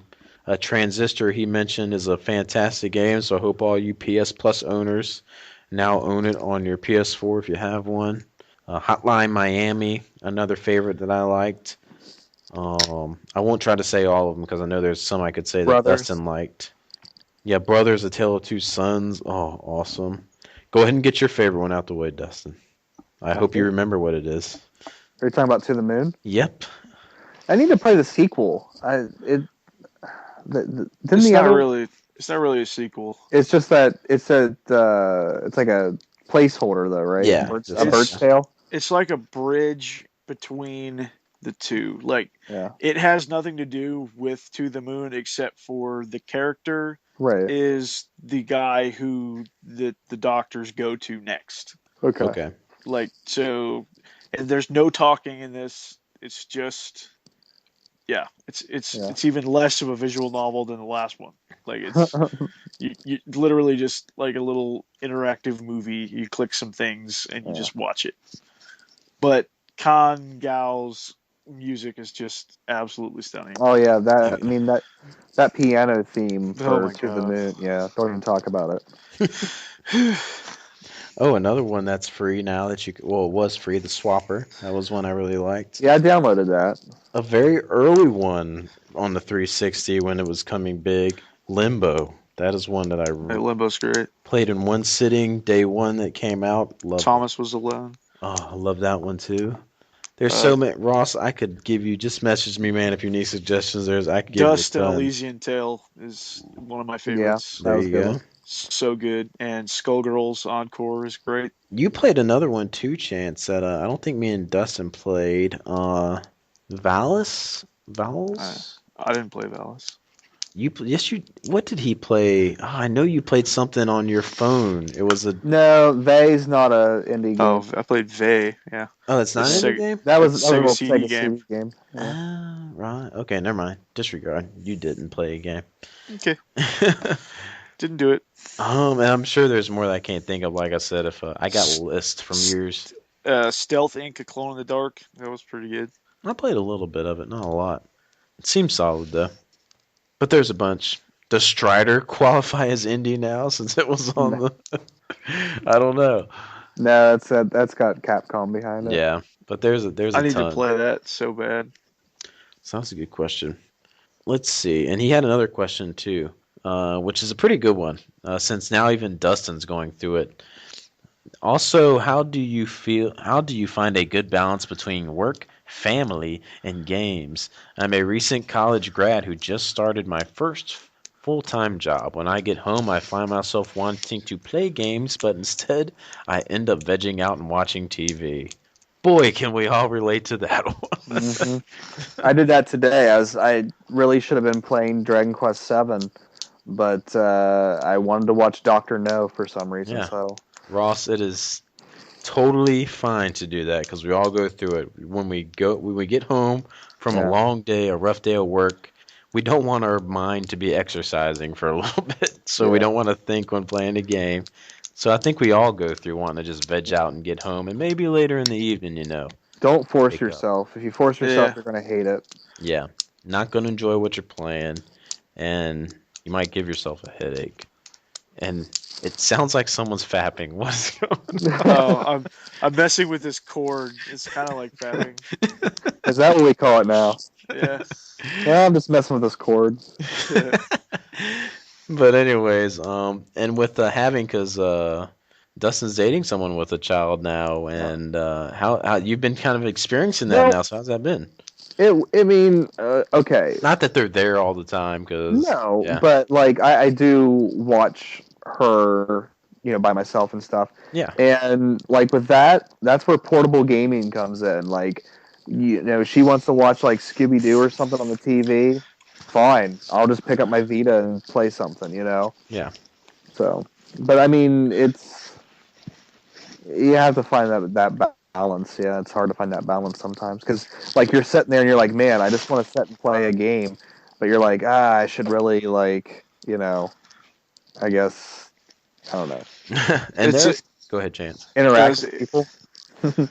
It's a conscious decision, obviously. I mean, you gotta just be okay with not playing sometimes. Yeah. Like just because you're busy or you got something going on or you just don't want to. You just got to be conscious of that. It's like, you know what? I don't have time right now and I can't do it right now. I want to maybe play, but this is more important. Or like if you want to play something but you don't want to put forth a lot of energy, find something that you like that's kind of like a palate cleanser. For me, it's fighting games. I can sit there and play a few rounds of Street Fighter and go back downstairs, and I'm totally satisfied in that moment. 15 minutes of playing something, and then I just walk away, and I'm okay with it. And then other times I'll sit here for a couple hours and play an RPG or shooter or whatever, and I'm okay with that too. It's just about picking, being conscious of what you're choosing to do with your time and not be, mad that you don't have more time, I guess. Yeah, I think he's going through just he's wanting to play some, but yeah, we just get tired from being at work and you want to watch TV, and yeah, we all understand that. But I know for me, I used to have it all planned out, man. When I was on first shift, it would be go to work, I'd come home, and I would have about an hour or two before my wife and kids got home, and that's when I would play some games. And I wouldn't be too tired, and if I was, I'd just relax because I knew later on that night I would hang out with my family, my kids when they get home, because I didn't care to play a game during that time because as soon as they went to bed, I knew I could start doing whatever I wanted to do.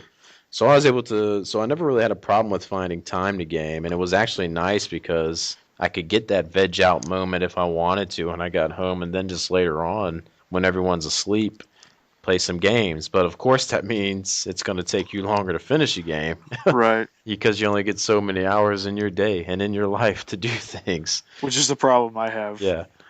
So you're not going to be able to finish as much, but just don't put the games before your family, man. Yeah. Always put your family first. And I know for me, it's affected it because I don't want my son to see certain things in games. Like I wouldn't play Wolfenstein in front of my son because I don't want him to see me shooting people. So I just don't want him to see that at that young age. Now there's some people who let their 4-year-old and 5-year-old play Call of Duty. Hey, if that's how you want to parent your kid, that's cool. But that's not how I do mine. And so I gotta kind of watch my gaming like that too. So it definitely affects it, but I completely understand. I think we all understand where you're coming from because the veg out moment is something we all want to do, and we experience it daily. Except Dustin right now. He's got this week off. He's probably just living life up and just enjoying some gaming. I'm not going to lie. This entire time we've been recording, I've been grinding jobs in Dragon Quest VII. Oh, see, that's one where it's easy to do probably, just sitting there hammering the attack button. Pretty much. So, but great questions, man. Great questions, Ross. And for the last two, Rusty, Mike, your question. Yeah. Corruption. Was that it? Alex, yeah, we only had a couple, so it wasn't too bad. I mean, late notice don't be on it, so hopefully that appeased the fans. And with that, gentlemen, why don't we just go ahead and get into what we've been playing recently here and wrap this show up. And Chance, you lead us off, man. Okay. I can't really remember what I was playing last time, but yeah, you don't have to go. I mean, just whatever recently. What's on your mind? Well, most recently, I did play a fair bit of, well, no, not really a fair bit, about just under 7 hours of Ocarina of Time, and I really like it. You're doing 3DS one, right? Yeah, oh yeah. Okay. Only way I can play it. I really like the game, but I don't think I'm quite to a point where I understand the hype.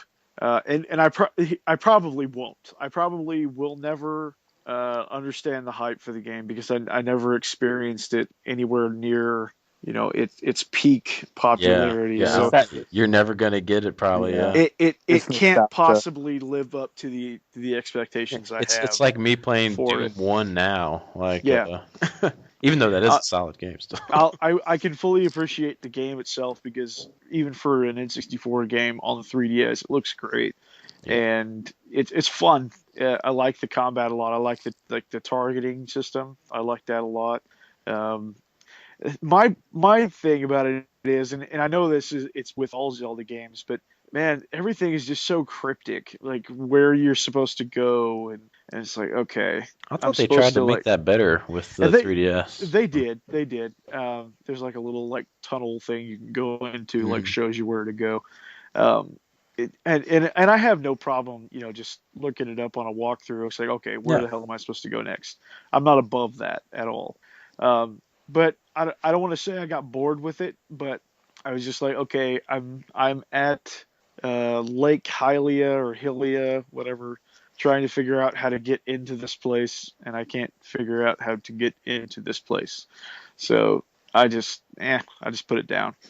I think what Dustin can probably agree with, just going why people were so hyped and loved that game so much is because Zelda was 2D. I mean, this was the first 3D.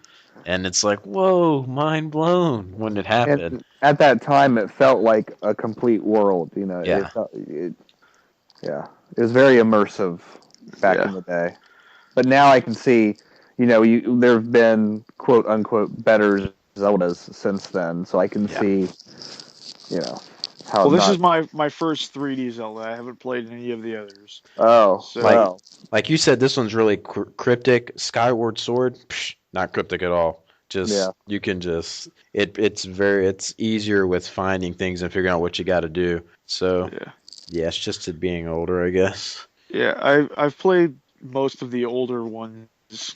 except Link to the Past. I haven't played that one, but yeah, this was the first 3D one, and I don't know, it's good. It's good. I'm not saying anything bad about the game. It's Yeah, good. yeah, yeah. And now I'm having trouble thinking. Did you do Link Between Worlds? Yes, Okay. So I did play that were one. you more of a fan of like that just let me go Oh where I yeah, want to go style, right? yeah. The Link Between Worlds was near perfection. That's such a good game. That's Then you're why probably gonna love the new one.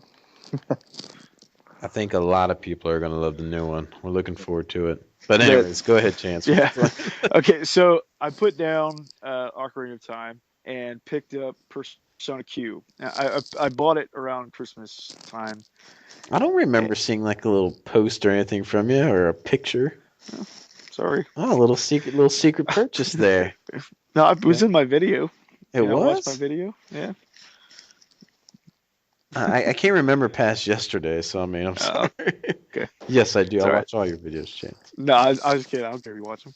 But I do watch all your videos. Chance, I watch all your videos. Okay. I believe I you. want that reaffirmed. I watch all his videos. Yeah, I haven't finished, obviously I haven't finished a Persona game. So the story, I don't know what, what's going on. What the things that they're talking about, I have no idea. Um the story itself really kind of bored me to tears at first. And it's just because I want it to be an Etrian Odyssey game. I want it to just let me do what I want to do. Don't stop me every 3 steps to tell me, oh hey, this is going on here. Maybe we should look into this. What about And these like, puzzles I keep hearing about that well, are I such haven't a got to any pain? puzzles yet. Okay. I'm still really early in the game.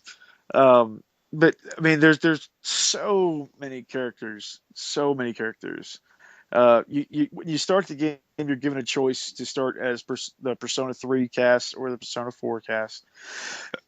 I chose 3 because I have played a little bit of 3, so I know some of these characters, so it's just easier to go that way. And then at some point, minor spoiler, around the end of the first stratum, I'll call it. It's not really called stratum in this game, but you meet up with the opposite group, the opposite of whoever you didn't choose. You meet up with them, and then you get to kind of form your party with any of them that you want. Like, and you can choose to like switch the leaders if you want to, and play as the Persona 4 leader as opposed to the Persona 4 3 leader. So there's a ton of options. So in lieu of getting to customize your characters like you do in Etrian Odyssey games, you're just given like 20 different characters you can choose from to have in your party. So that's kind of cool, I guess. You can really kind of handcraft it to be however you want it to be. Do you But feel like maybe it's not connecting as well because you don't have any connection to any of those characters as well? well, I maybe at first, Okay. like I said, because like there's just so much text, and there is voice acting in the game, and it's very well done too. So I mean, you can, it is. I mean, if you're a big Persona fan, or even if you're a big visual novel fan, Hmm. like those parts of it are going to be, probably more attractive than they were to me at the beginning, because it just goes on and on and on and on and on. They talk so long at the beginning, but then once the story starts to pick up a little bit, it gets just a little bit more interesting. Um, and I'm really enjoying it so far. I'm at the second stratum, the second labyrinth, they call it. Okay. And the gameplay itself, like aside from the visual novel aspect, is Etrian Odyssey. So if you're not a fan of Etrian Odyssey, stay away from this game because you won't like it. So, but that's the part that I like best. You get to draw the maps, and the combat and everything is the same. It is Etrian Odyssey. Yeah. So for me, if I can just stay invested in what they're talking about and things like that, then I'll be fine with the game, because as far as combat itself, it's my favorite kind of RPG. So we'll see how that turns out. And then the last game that, besides the occasional Street Fighter and Killer Instinct game, the last game that there's one other one, I guess. Ni no Kuni. That's the game we've been hinting at all night. And man, I played this game and not too long after it came out, like 2013, whatever that was. And I played a good amount, about 17 hours of it. And I just never really was like absolutely hooked. I mean, I liked it well enough, but I wasn't hooked. I wasn't invested in it. I was just playing it. And then I put it down, and then my PS3 decided to delete everything. So I lost my save file, and it was one of those games where it's like I wanted to finish it, but I had no desire to go back and replay 17 hours of a game that I was kind of lukewarm on. Oh, I didn't know it was that much time. Yeah, it was a long time. So I just left it for a long time, but then just I don't know what inspired me. It was just this past Friday, just a few days ago, not even a week ago. I decided, hey, I'm going to start this game again. So I threw it in and played it all weekend and played it, last night. And I am up to the point where I was now when I lost my save file. Within a week. Nice. Within a week. And I am absolutely hooked this time. I don't know what it is. I don't know what's different. As far as I can tell, nothing's different. I made it to where I am. Sometimes it is just timing, man. Like maybe last time you just wanted to play it to say, force yourself to play it, and this time you picked it up. You're like, hey, I just want to play this game. Well, okay. Admittedly, when I got it and I played it the first time, it was one of those games where it was all the rage. Yeah. Everybody was talking about and playing Ni no Kuni, so I bought it. Close to new game price. And now it's in bargain bins for like $5. But it was also one of those games where with the debacle with Digital River or whatever, and people getting canceled in their pre-orders and stuff. Which now Dustin is the lukewarm fan of the game, and he has that beautiful edition in his house. I thought that the game was going to get like rare, and I wasn't going to be able to find it. So that upped the urgency. Yeah. That upped the urgency for me, so I bought it, for like $55 for a used copy or something like that, something stupid. And I tried to play it, and I couldn't get into it. And now, 2 years later, I can't believe how good of a game this is. And that music, like you mentioned earlier, that music, man, that is just. It is so good, good. You're saying you booted up Friday. I actually booted up the day before. Really? You started playing. Yeah, it was on Thursday because I've been talking about it for a couple weeks now. How I feel like, man, this year is a bunch of games I've actually wanted to replay. Like the Horizon, there's a few great new titles coming out that I want to play, but I wanted to go back and play Final Fantasy 13 again. I actually wanted to play Ni no Kuni again, but I was like, instead, you know what? I have my save files. I just want to finish off all the trophies in Ni no Kuni. I want to platinum it. So I booted it up on Thursday, and I spent 3 hours finishing some of the errand quests that are in-game stuff. And when I booted that disc in again and heard that intro music, I was just like, oh, I'm back in this beautiful world. And I just love everything about that game. On the short list of RPGs I've beaten, it's in my top 5 because I love it that much. Just the gameplay was solid for me. I just enjoyed everything about it. Yeah, and I've never been like a huge anime fan, and I can honestly say I've never seen anything that Studio Ghibli has done. But man, this game, this art style, the way this game is just brilliant. Like it is just a pleasure to look at. Even if you don't like the game, I mean, anybody could admit that, man, that this game looks great. Oh yeah, it's a gorgeous looking game. And I don't know. I plan on finishing it. So that's and you say that you're telling me that the combat in Xenoblade is somewhat obviously not with the familiars, but like the way that the combat works is like somewhat similar.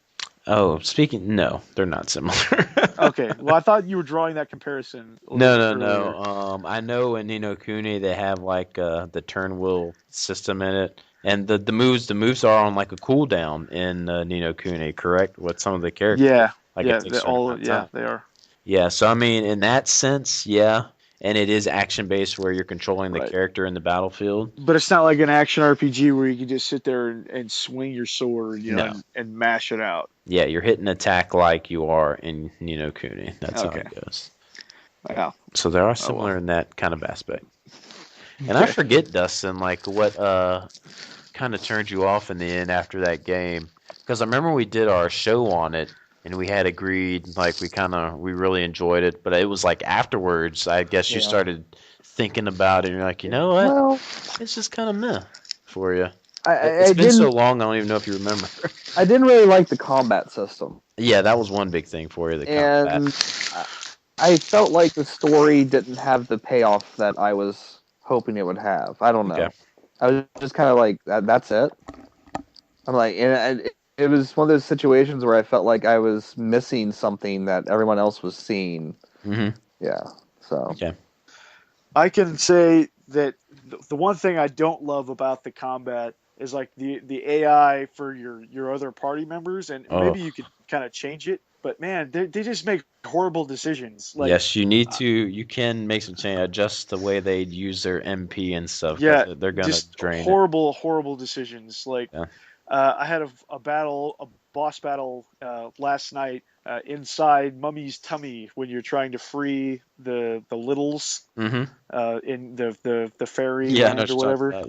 The big area or whatever. Jellyfish. Like, I was having a hell of a time because I couldn't keep my party members alive. Like, so finally I just committed. It's like, you know what? You guys are going to stay dead because I can't do this with you guys just bringing me down. So I just powered through the battle solo, which was fine. I was able to do it, but man, they're just idiots, especially Swain. Swain's an idiot. Like, he doesn't do anything well in that game, as far as I could tell. But so have you been enjoying the leveling up of your, I forget what they called now, the familiars? Yeah.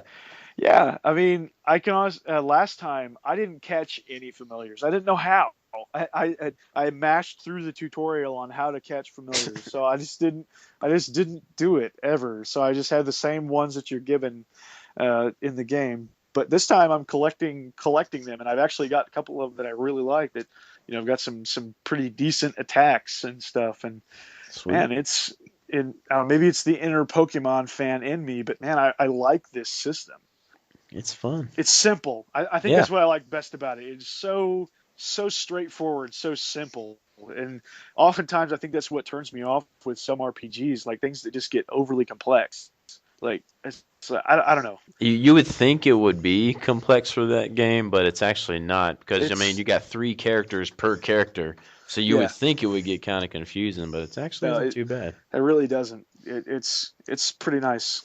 So what's your last one that you, I guess, kind of been playing? Well, I actually had put quite a bit of time into it, but it's one of those weird type of things where I'll come back to it periodically. Blaze Blue, Continuum Shift, Extend actually has the story mode for the first game, Calamity Trigger, on it. So I played that, and it's just weird, like, to think of a fighting game with a pretty decent story mode. But some of these, like, anime-style fighters have a pretty decent story mode. And the Blaze Blue, at first I didn't really like it, because it's like a visual novel. You're just sitting there, mashing through text and reading it, and then every 10 minutes there'll be a fight, so it kind of wears on you at first, but once you really kind of get invested in the characters and stuff, it actually becomes a pretty interesting story. It's pretty decent. But as far as like the fighting is concerned, it's so much different than a Street Fighter or a Killer Instinct type of game. It's going to take a lot of practice. Yeah. That's it. Cool. Well, I'll knock mine out next. Other than the normal Diablo 3 and Ultimate Evil Edition mainly this time, me and Alex powering through some hardcore character, which we will probably finally defeat Diablo tomorrow is the goal, at least, to get through him, and then we're on to the final act in that game in hardcore mode. Hearthstone, and per usual, playing that. Other than that, the main kind of console gaming I've been doing, the Battlefield Hardline beta was just available for free this past week or so. It was open for about 4 or 5 days. And I do like the Battlefield series as far as even the single player campaigns in them and the online mode. I'm really into that. I know SNES Mapper is really into Battlefield 2, so with Battlefield Hardline, I think we both plan on getting it, and I look forward to playing with them because from the beta I played, I had a blast with it. It's more of a cops and robbers online style gameplay, and there's a game mode in it called Heist, where you're either robbers and you're trying to steal money out the vault and get to the escape points with it, or you're the cops trying to stop the robbers from doing it, and they only have a certain amount of tickets or lives, so to say, which they can do it in. And that was just hectic fun, man. It was just awesome. So I had a great time with the Battlefield Hardline beta. On the console front, I actually replayed a game that was for free, and we've already mentioned it in the indie game talk, The Swapper.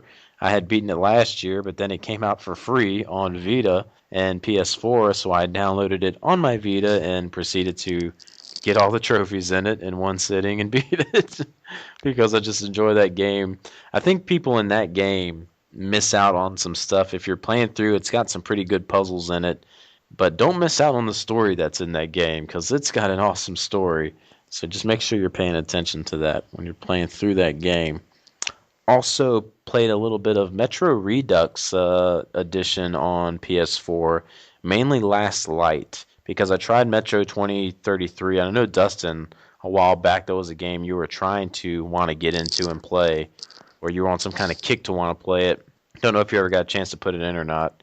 Yeah, I did, but I got distracted with something else. And I'm now waiting to buy the Redux to play on my PS4 because that DualShock 4 is a pretty awesome.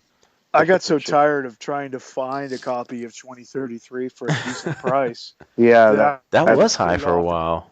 Put it off and put it off and put it off. And then Last Light was free on PSN a while back, so I grabbed that. But then I got the Redux for the Xbox One, so now I'll just go back and play 2033. So I'm pretty excited. 2033 for some reason wasn't hooking me at first, so I wanted to, and that was from originally playing it a couple of years ago. So I wanted to start with Last Light in this one, and from what I played so far, it's pretty awesome. It actually really does remind me of New Order in a lot of ways as far as gunplay and everything. It just really feels the same in that aspect. Different kind of world and different tactics to where you can actually, in this game, you can kind of play stealth, but you don't need to. But you can make cover for yourself by taking out light bulbs and making it dark and sneaking up on people and stuff. Or you could just go running and gunning, just like in a run and gun shooter. And it's pretty cool, a lot of the things in it. So I'm digging it as far as a first-person shooter. Only a couple hours in, though, so don't know too much of what's going on with the story as a whole yet. But it's a pretty fun game. And other than that, the only big thing that I've been playing recently that Dustin and a lot of us are actually playing through that I've noticed in the little community here, Final Fantasy X HD and, on the Vita. And I guess me and Dustin can kind of tag team this one right here. And even Chance, because he's a 10 enthusiast and a 10 lover. Veteran, yeah, there you go. That's a good word.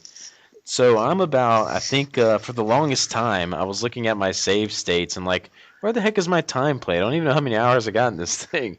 And I finally figured out how to find that out. And I'm like 13 hours into the game.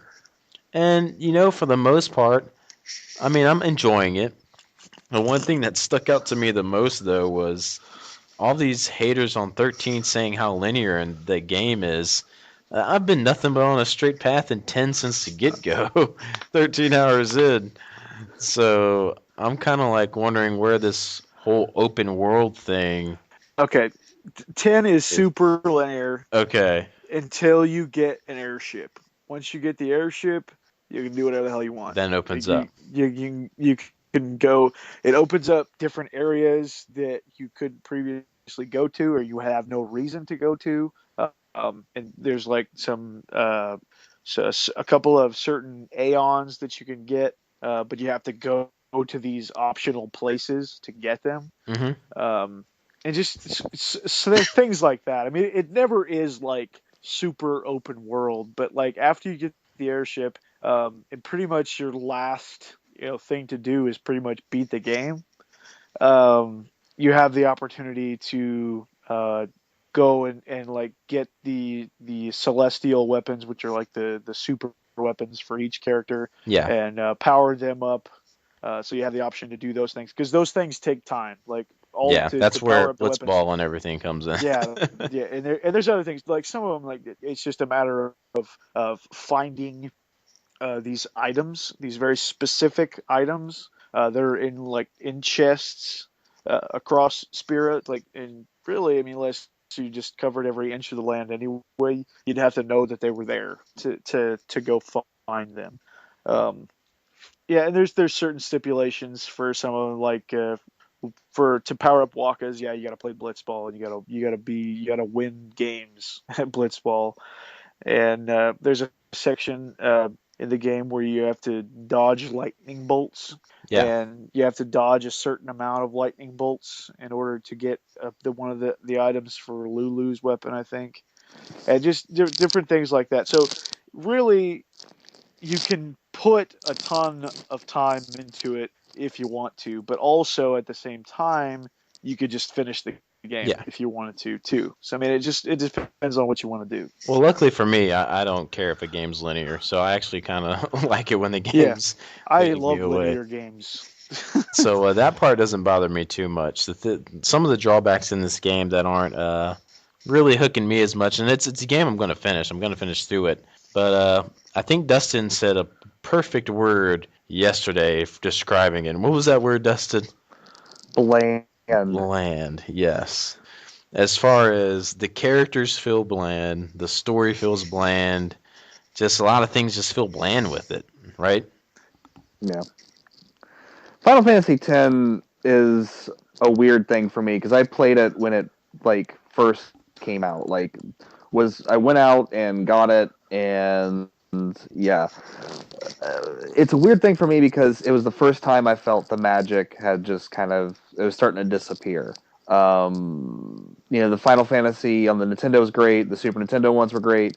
The PS1 ones, are great. And 9 is highly praised. Some say it's the best, and then following that up too, eh? Yeah, and you can tell that it really seemed like attention was diverted because this came out about the same time as Spirits Within, and Sakaguchi was really dumping all of his time into that, and I don't know. Which is also great.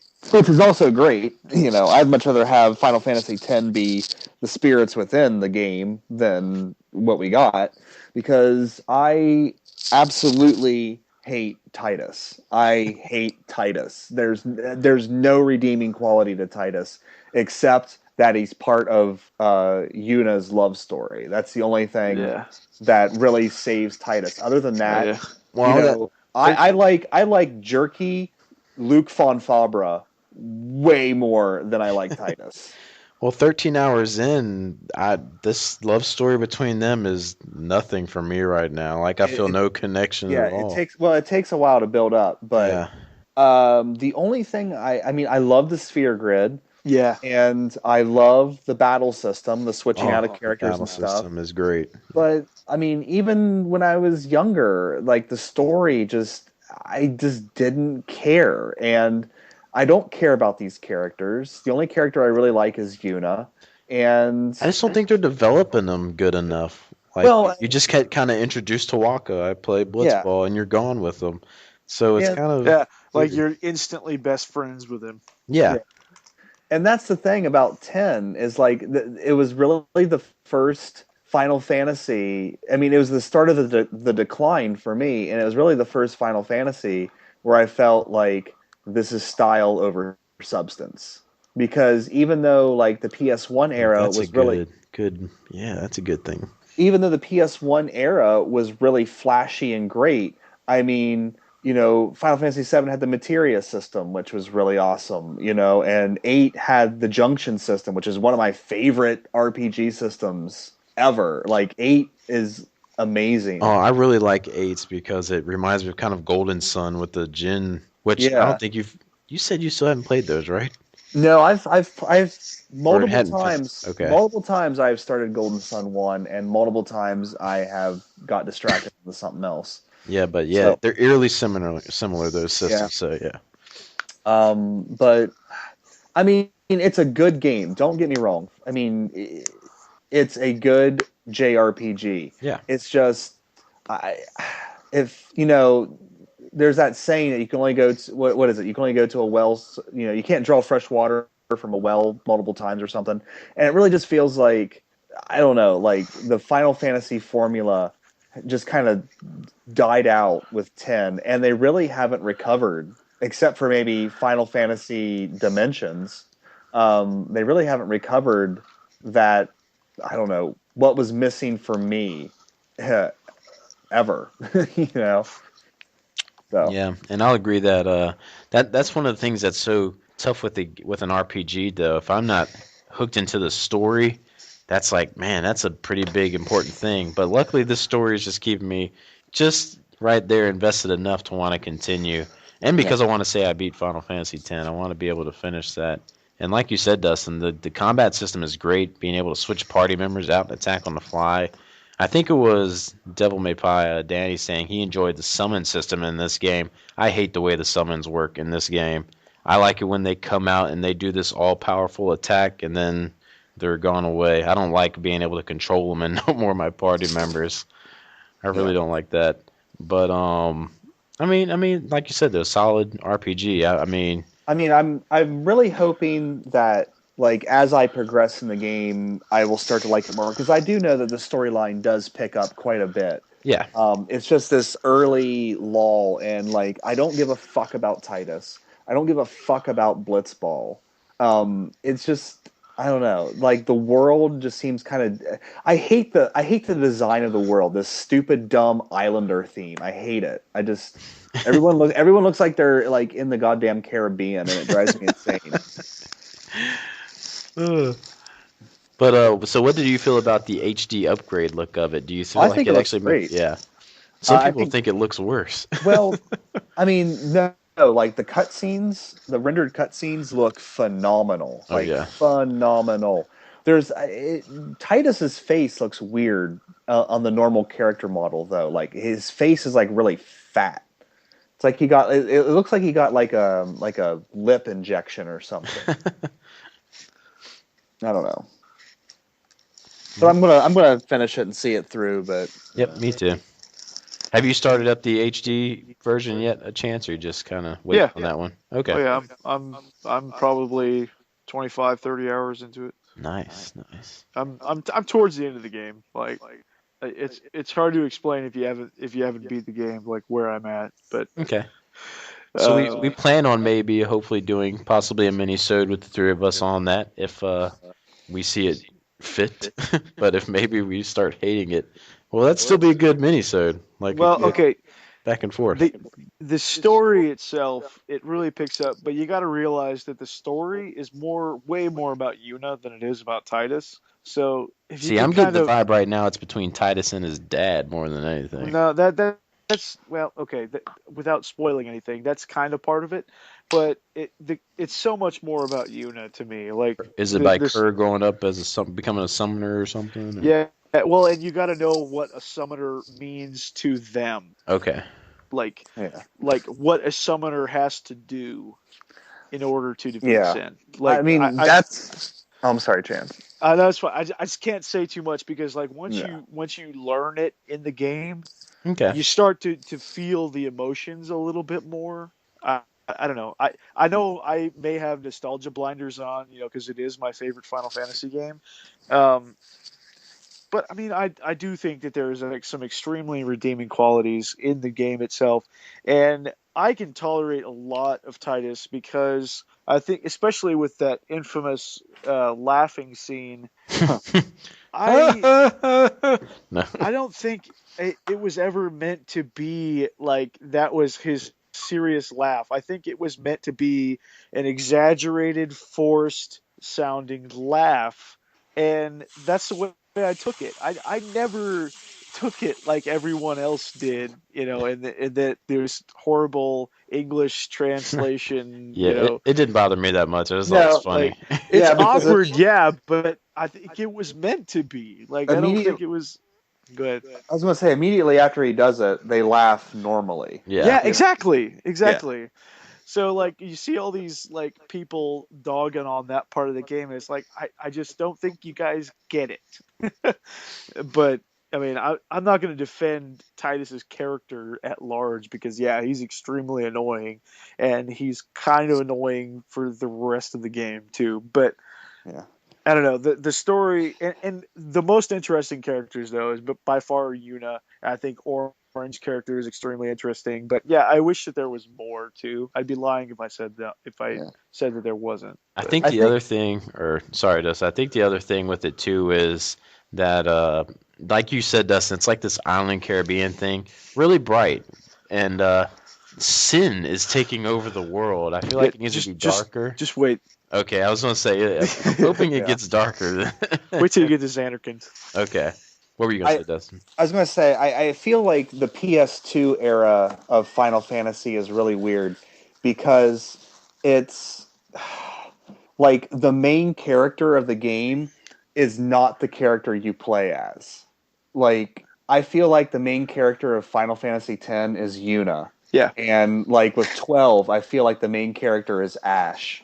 And you have to play as these complete tools in the game instead of playing as the actual main character. Yeah. Well, proof's in the pudding with 10 because 10-2 focuses on Yuna. Yeah. Like it is her game. Like, and yeah, like what Chance says, like once you realize like what she has to go through to be a summoner and ultimately what she stands to lose, Yuna is one of the best characters. She is absolutely. Yeah, absolutely. But the problem is you have to put up with Titus. Yeah, around. You know, and someone said it. Alex said it in his video, and it got me thinking about it because he was talking about the belts and the zippers on everybody and how Titus is like a Kingdom Hearts reject.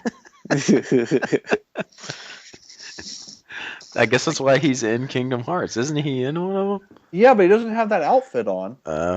Anyways, what else you been playing though, man? Because that's all I've been playing. So you can carry on with the rest of yours too. Are you talking about me? Yeah, I'm done with mine. Hold on.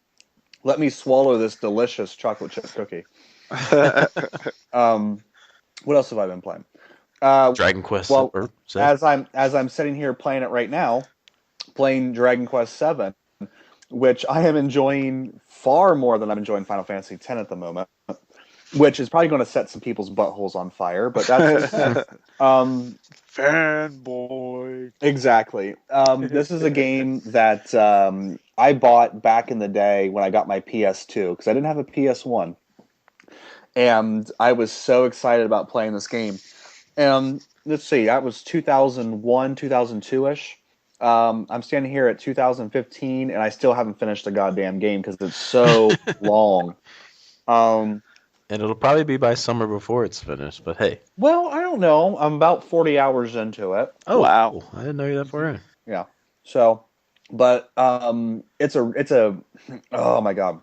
It's a damn shame that he's eating a cookie, then he did, oh my God, I thought he was going to bust out the line from Jingle All the Way. These cookies are so good. Sorry, go ahead. That's okay. Rest in peace, Phil Hartman.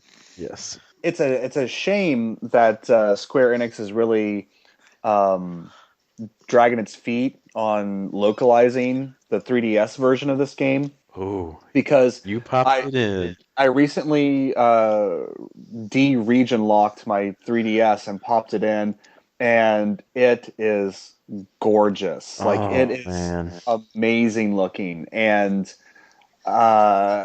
it's just like, you know, with the way the job system is in this game, which is when you master a job, you keep every skill no matter what you do. So, I mean, it's like a permanent like thing. You have those skills forever. And you just like, if you like to just grind and make your team like uber powerful, this is the game for you. I think it's coming. I think the translation's happening because they're porting everything over on iOS now. So eventually that's going to make its way onto iOS at least with an English translation. I'm calling it. Hopefully, it will come over on a 3DS. Though. I was gonna say, I don't think I would want to play a 100-hour RPG on my cell phone. Dragon Quest 8's on there. And so. Well, that's the thing. Like, I guess like the controls for Dragon Quest 8 are not that great, so that's the trade-off. But having a really great time with Dragon. Well, this is technically called Dragon Warrior 7, but it's really Dragon Quest 7. We already talked about Final Fantasy X, and I'm also playing Final Fantasy V on my iPhone. His favorite system right now. my favorite system right now. No, actually, I don't know. Like, it's just something I'm playing when I have like free time and I don't have anything else around. But is that possible with Final Fantasy V though? Are you finding yourself able to do it, or is it kind of? Well, you can quick save. Okay. Yeah. So even if you're like in a dungeon, you can just quick save and the game's auto save anytime you like enter a battle or something like that. So even if it crashes, you can resume where you left off. That's nice. But I haven't really been like delving really deep into that. Just kind of playing it here and there. And then today I put back in Hyrule Warriors, or actually it was yesterday that I put it in because I downloaded the DLC and it adds a bunch of new and different things, but got re-addicted to that, and now I'm desperately wanting Dragon Quest Heroes. I was going to say, how soon do you think before we see that in a pickups video of yours? Well, I was thinking about it today, but the damn thing's $60, $70, yeah. $60, $70, yeah. So I don't know. Hyrule Wars is one I still need to pick up. Me too. It's ridiculously fun. I know I'll have a good time playing it. Yeah, if you like those types of games. Well, I like Dynasty Warriors, so I'm confident that I will like Hyrule Warriors. Mm-hmm. And what's the one you just beat recently? Just your latest discussion video was on. I can't recall. Damn, these cookies are good.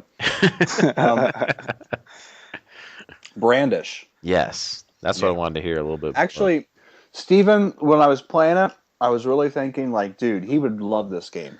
Oh, I know I'm gonna love it because it's slow and methodical, and it kind of reminds me of like a top-down Dark Souls in a way. I love that kind of combat system. Like I said, I put in Shiren the Wanderer and stuff, and it looks just eerily similar to how those play. And however, I just like those.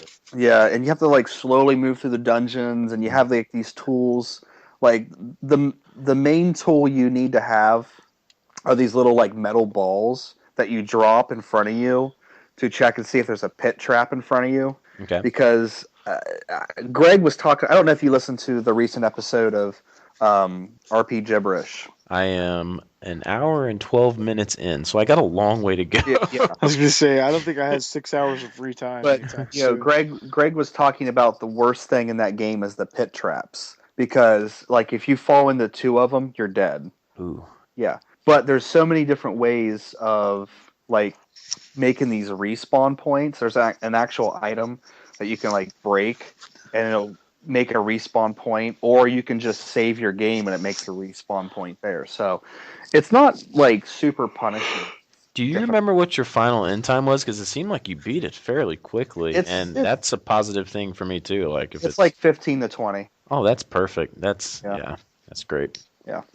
So I know I was gonna wait till $10 for it, but after watching your video, I was like, okay, this is a $20. I've got to get it. Yeah, it's got some really, Falcom JDK. Oh yeah, I didn't know it had the JDK music, man. When you said that caught me off surprise. I was like, whoa, it is definitely a must buy. Yeah. So that's probably, at least it's early in the year, but that was probably at least your surprise hit of the year, correct? Definitely a big surprise because I was not excited for it at all. And we don't have to be worried to tell the viewers this. It kind of brought some feelings to you, didn't it, Dustin? Wasn't there a certain series you were kind of talking about and having a little urge to maybe... Oh, God. We're not talking about that. We won't. Never mind. We won't. That's just... Okay, here's what happened. All right. Fucking Smooth McGroove put out a video where he's singing a song from Dark Souls, and I was listening to it, and I was like, God damn, the music's good in this game. And it got me thinking, I was like, I should just give the series another shot. And I know this, I do this all the time because look, I make fun of it all the time, and I make fun of the people who play it, but I desperately want to like it because there's enough stuff in there that I should like, but I just fucking hate the gameplay. And when you talk about a video game, like that's like the bread and butter. So if you don't like the gameplay, why do you keep doing it to yourself? I don't know. Yeah, you're right. He said he wanted to play the hardest one in the bunch, folks. Demon's Souls. That's the one that's the one that's still on my shelf. And it is the one though that people still hold as some of their favorite though, because it does have the most interesting story. But man, it is a tough one. Whew.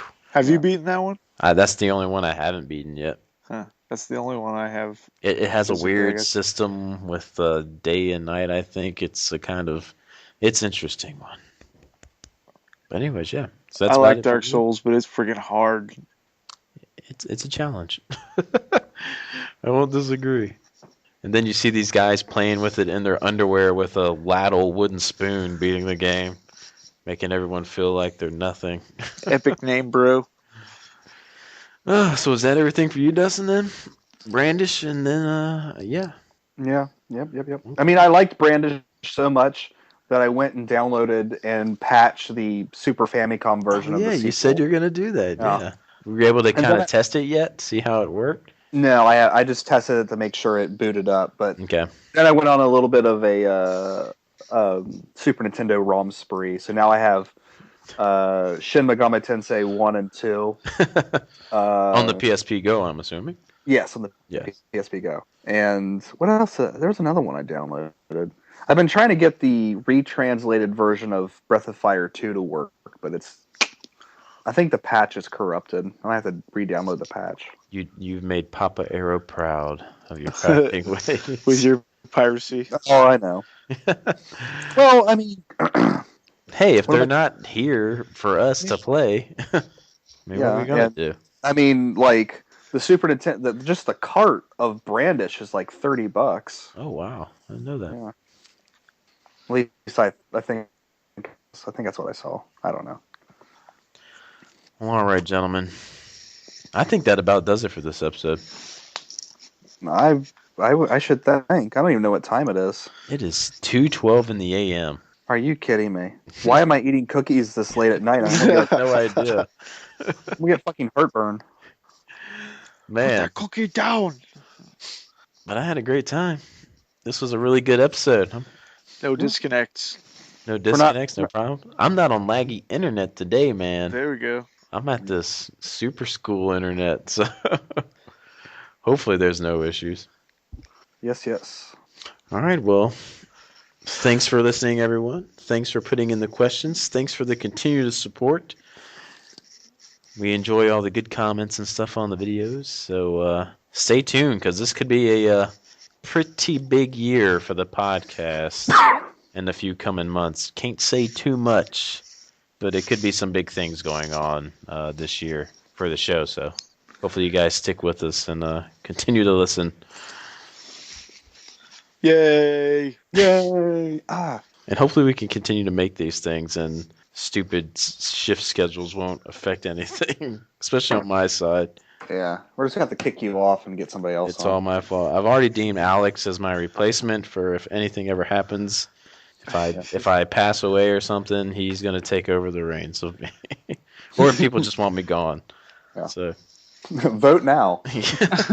No, because I will lose in a landslide. No, that'll be me who loses. It's no contest. Anyways, good night, everybody. Goodbye. Chance, I watch all your videos.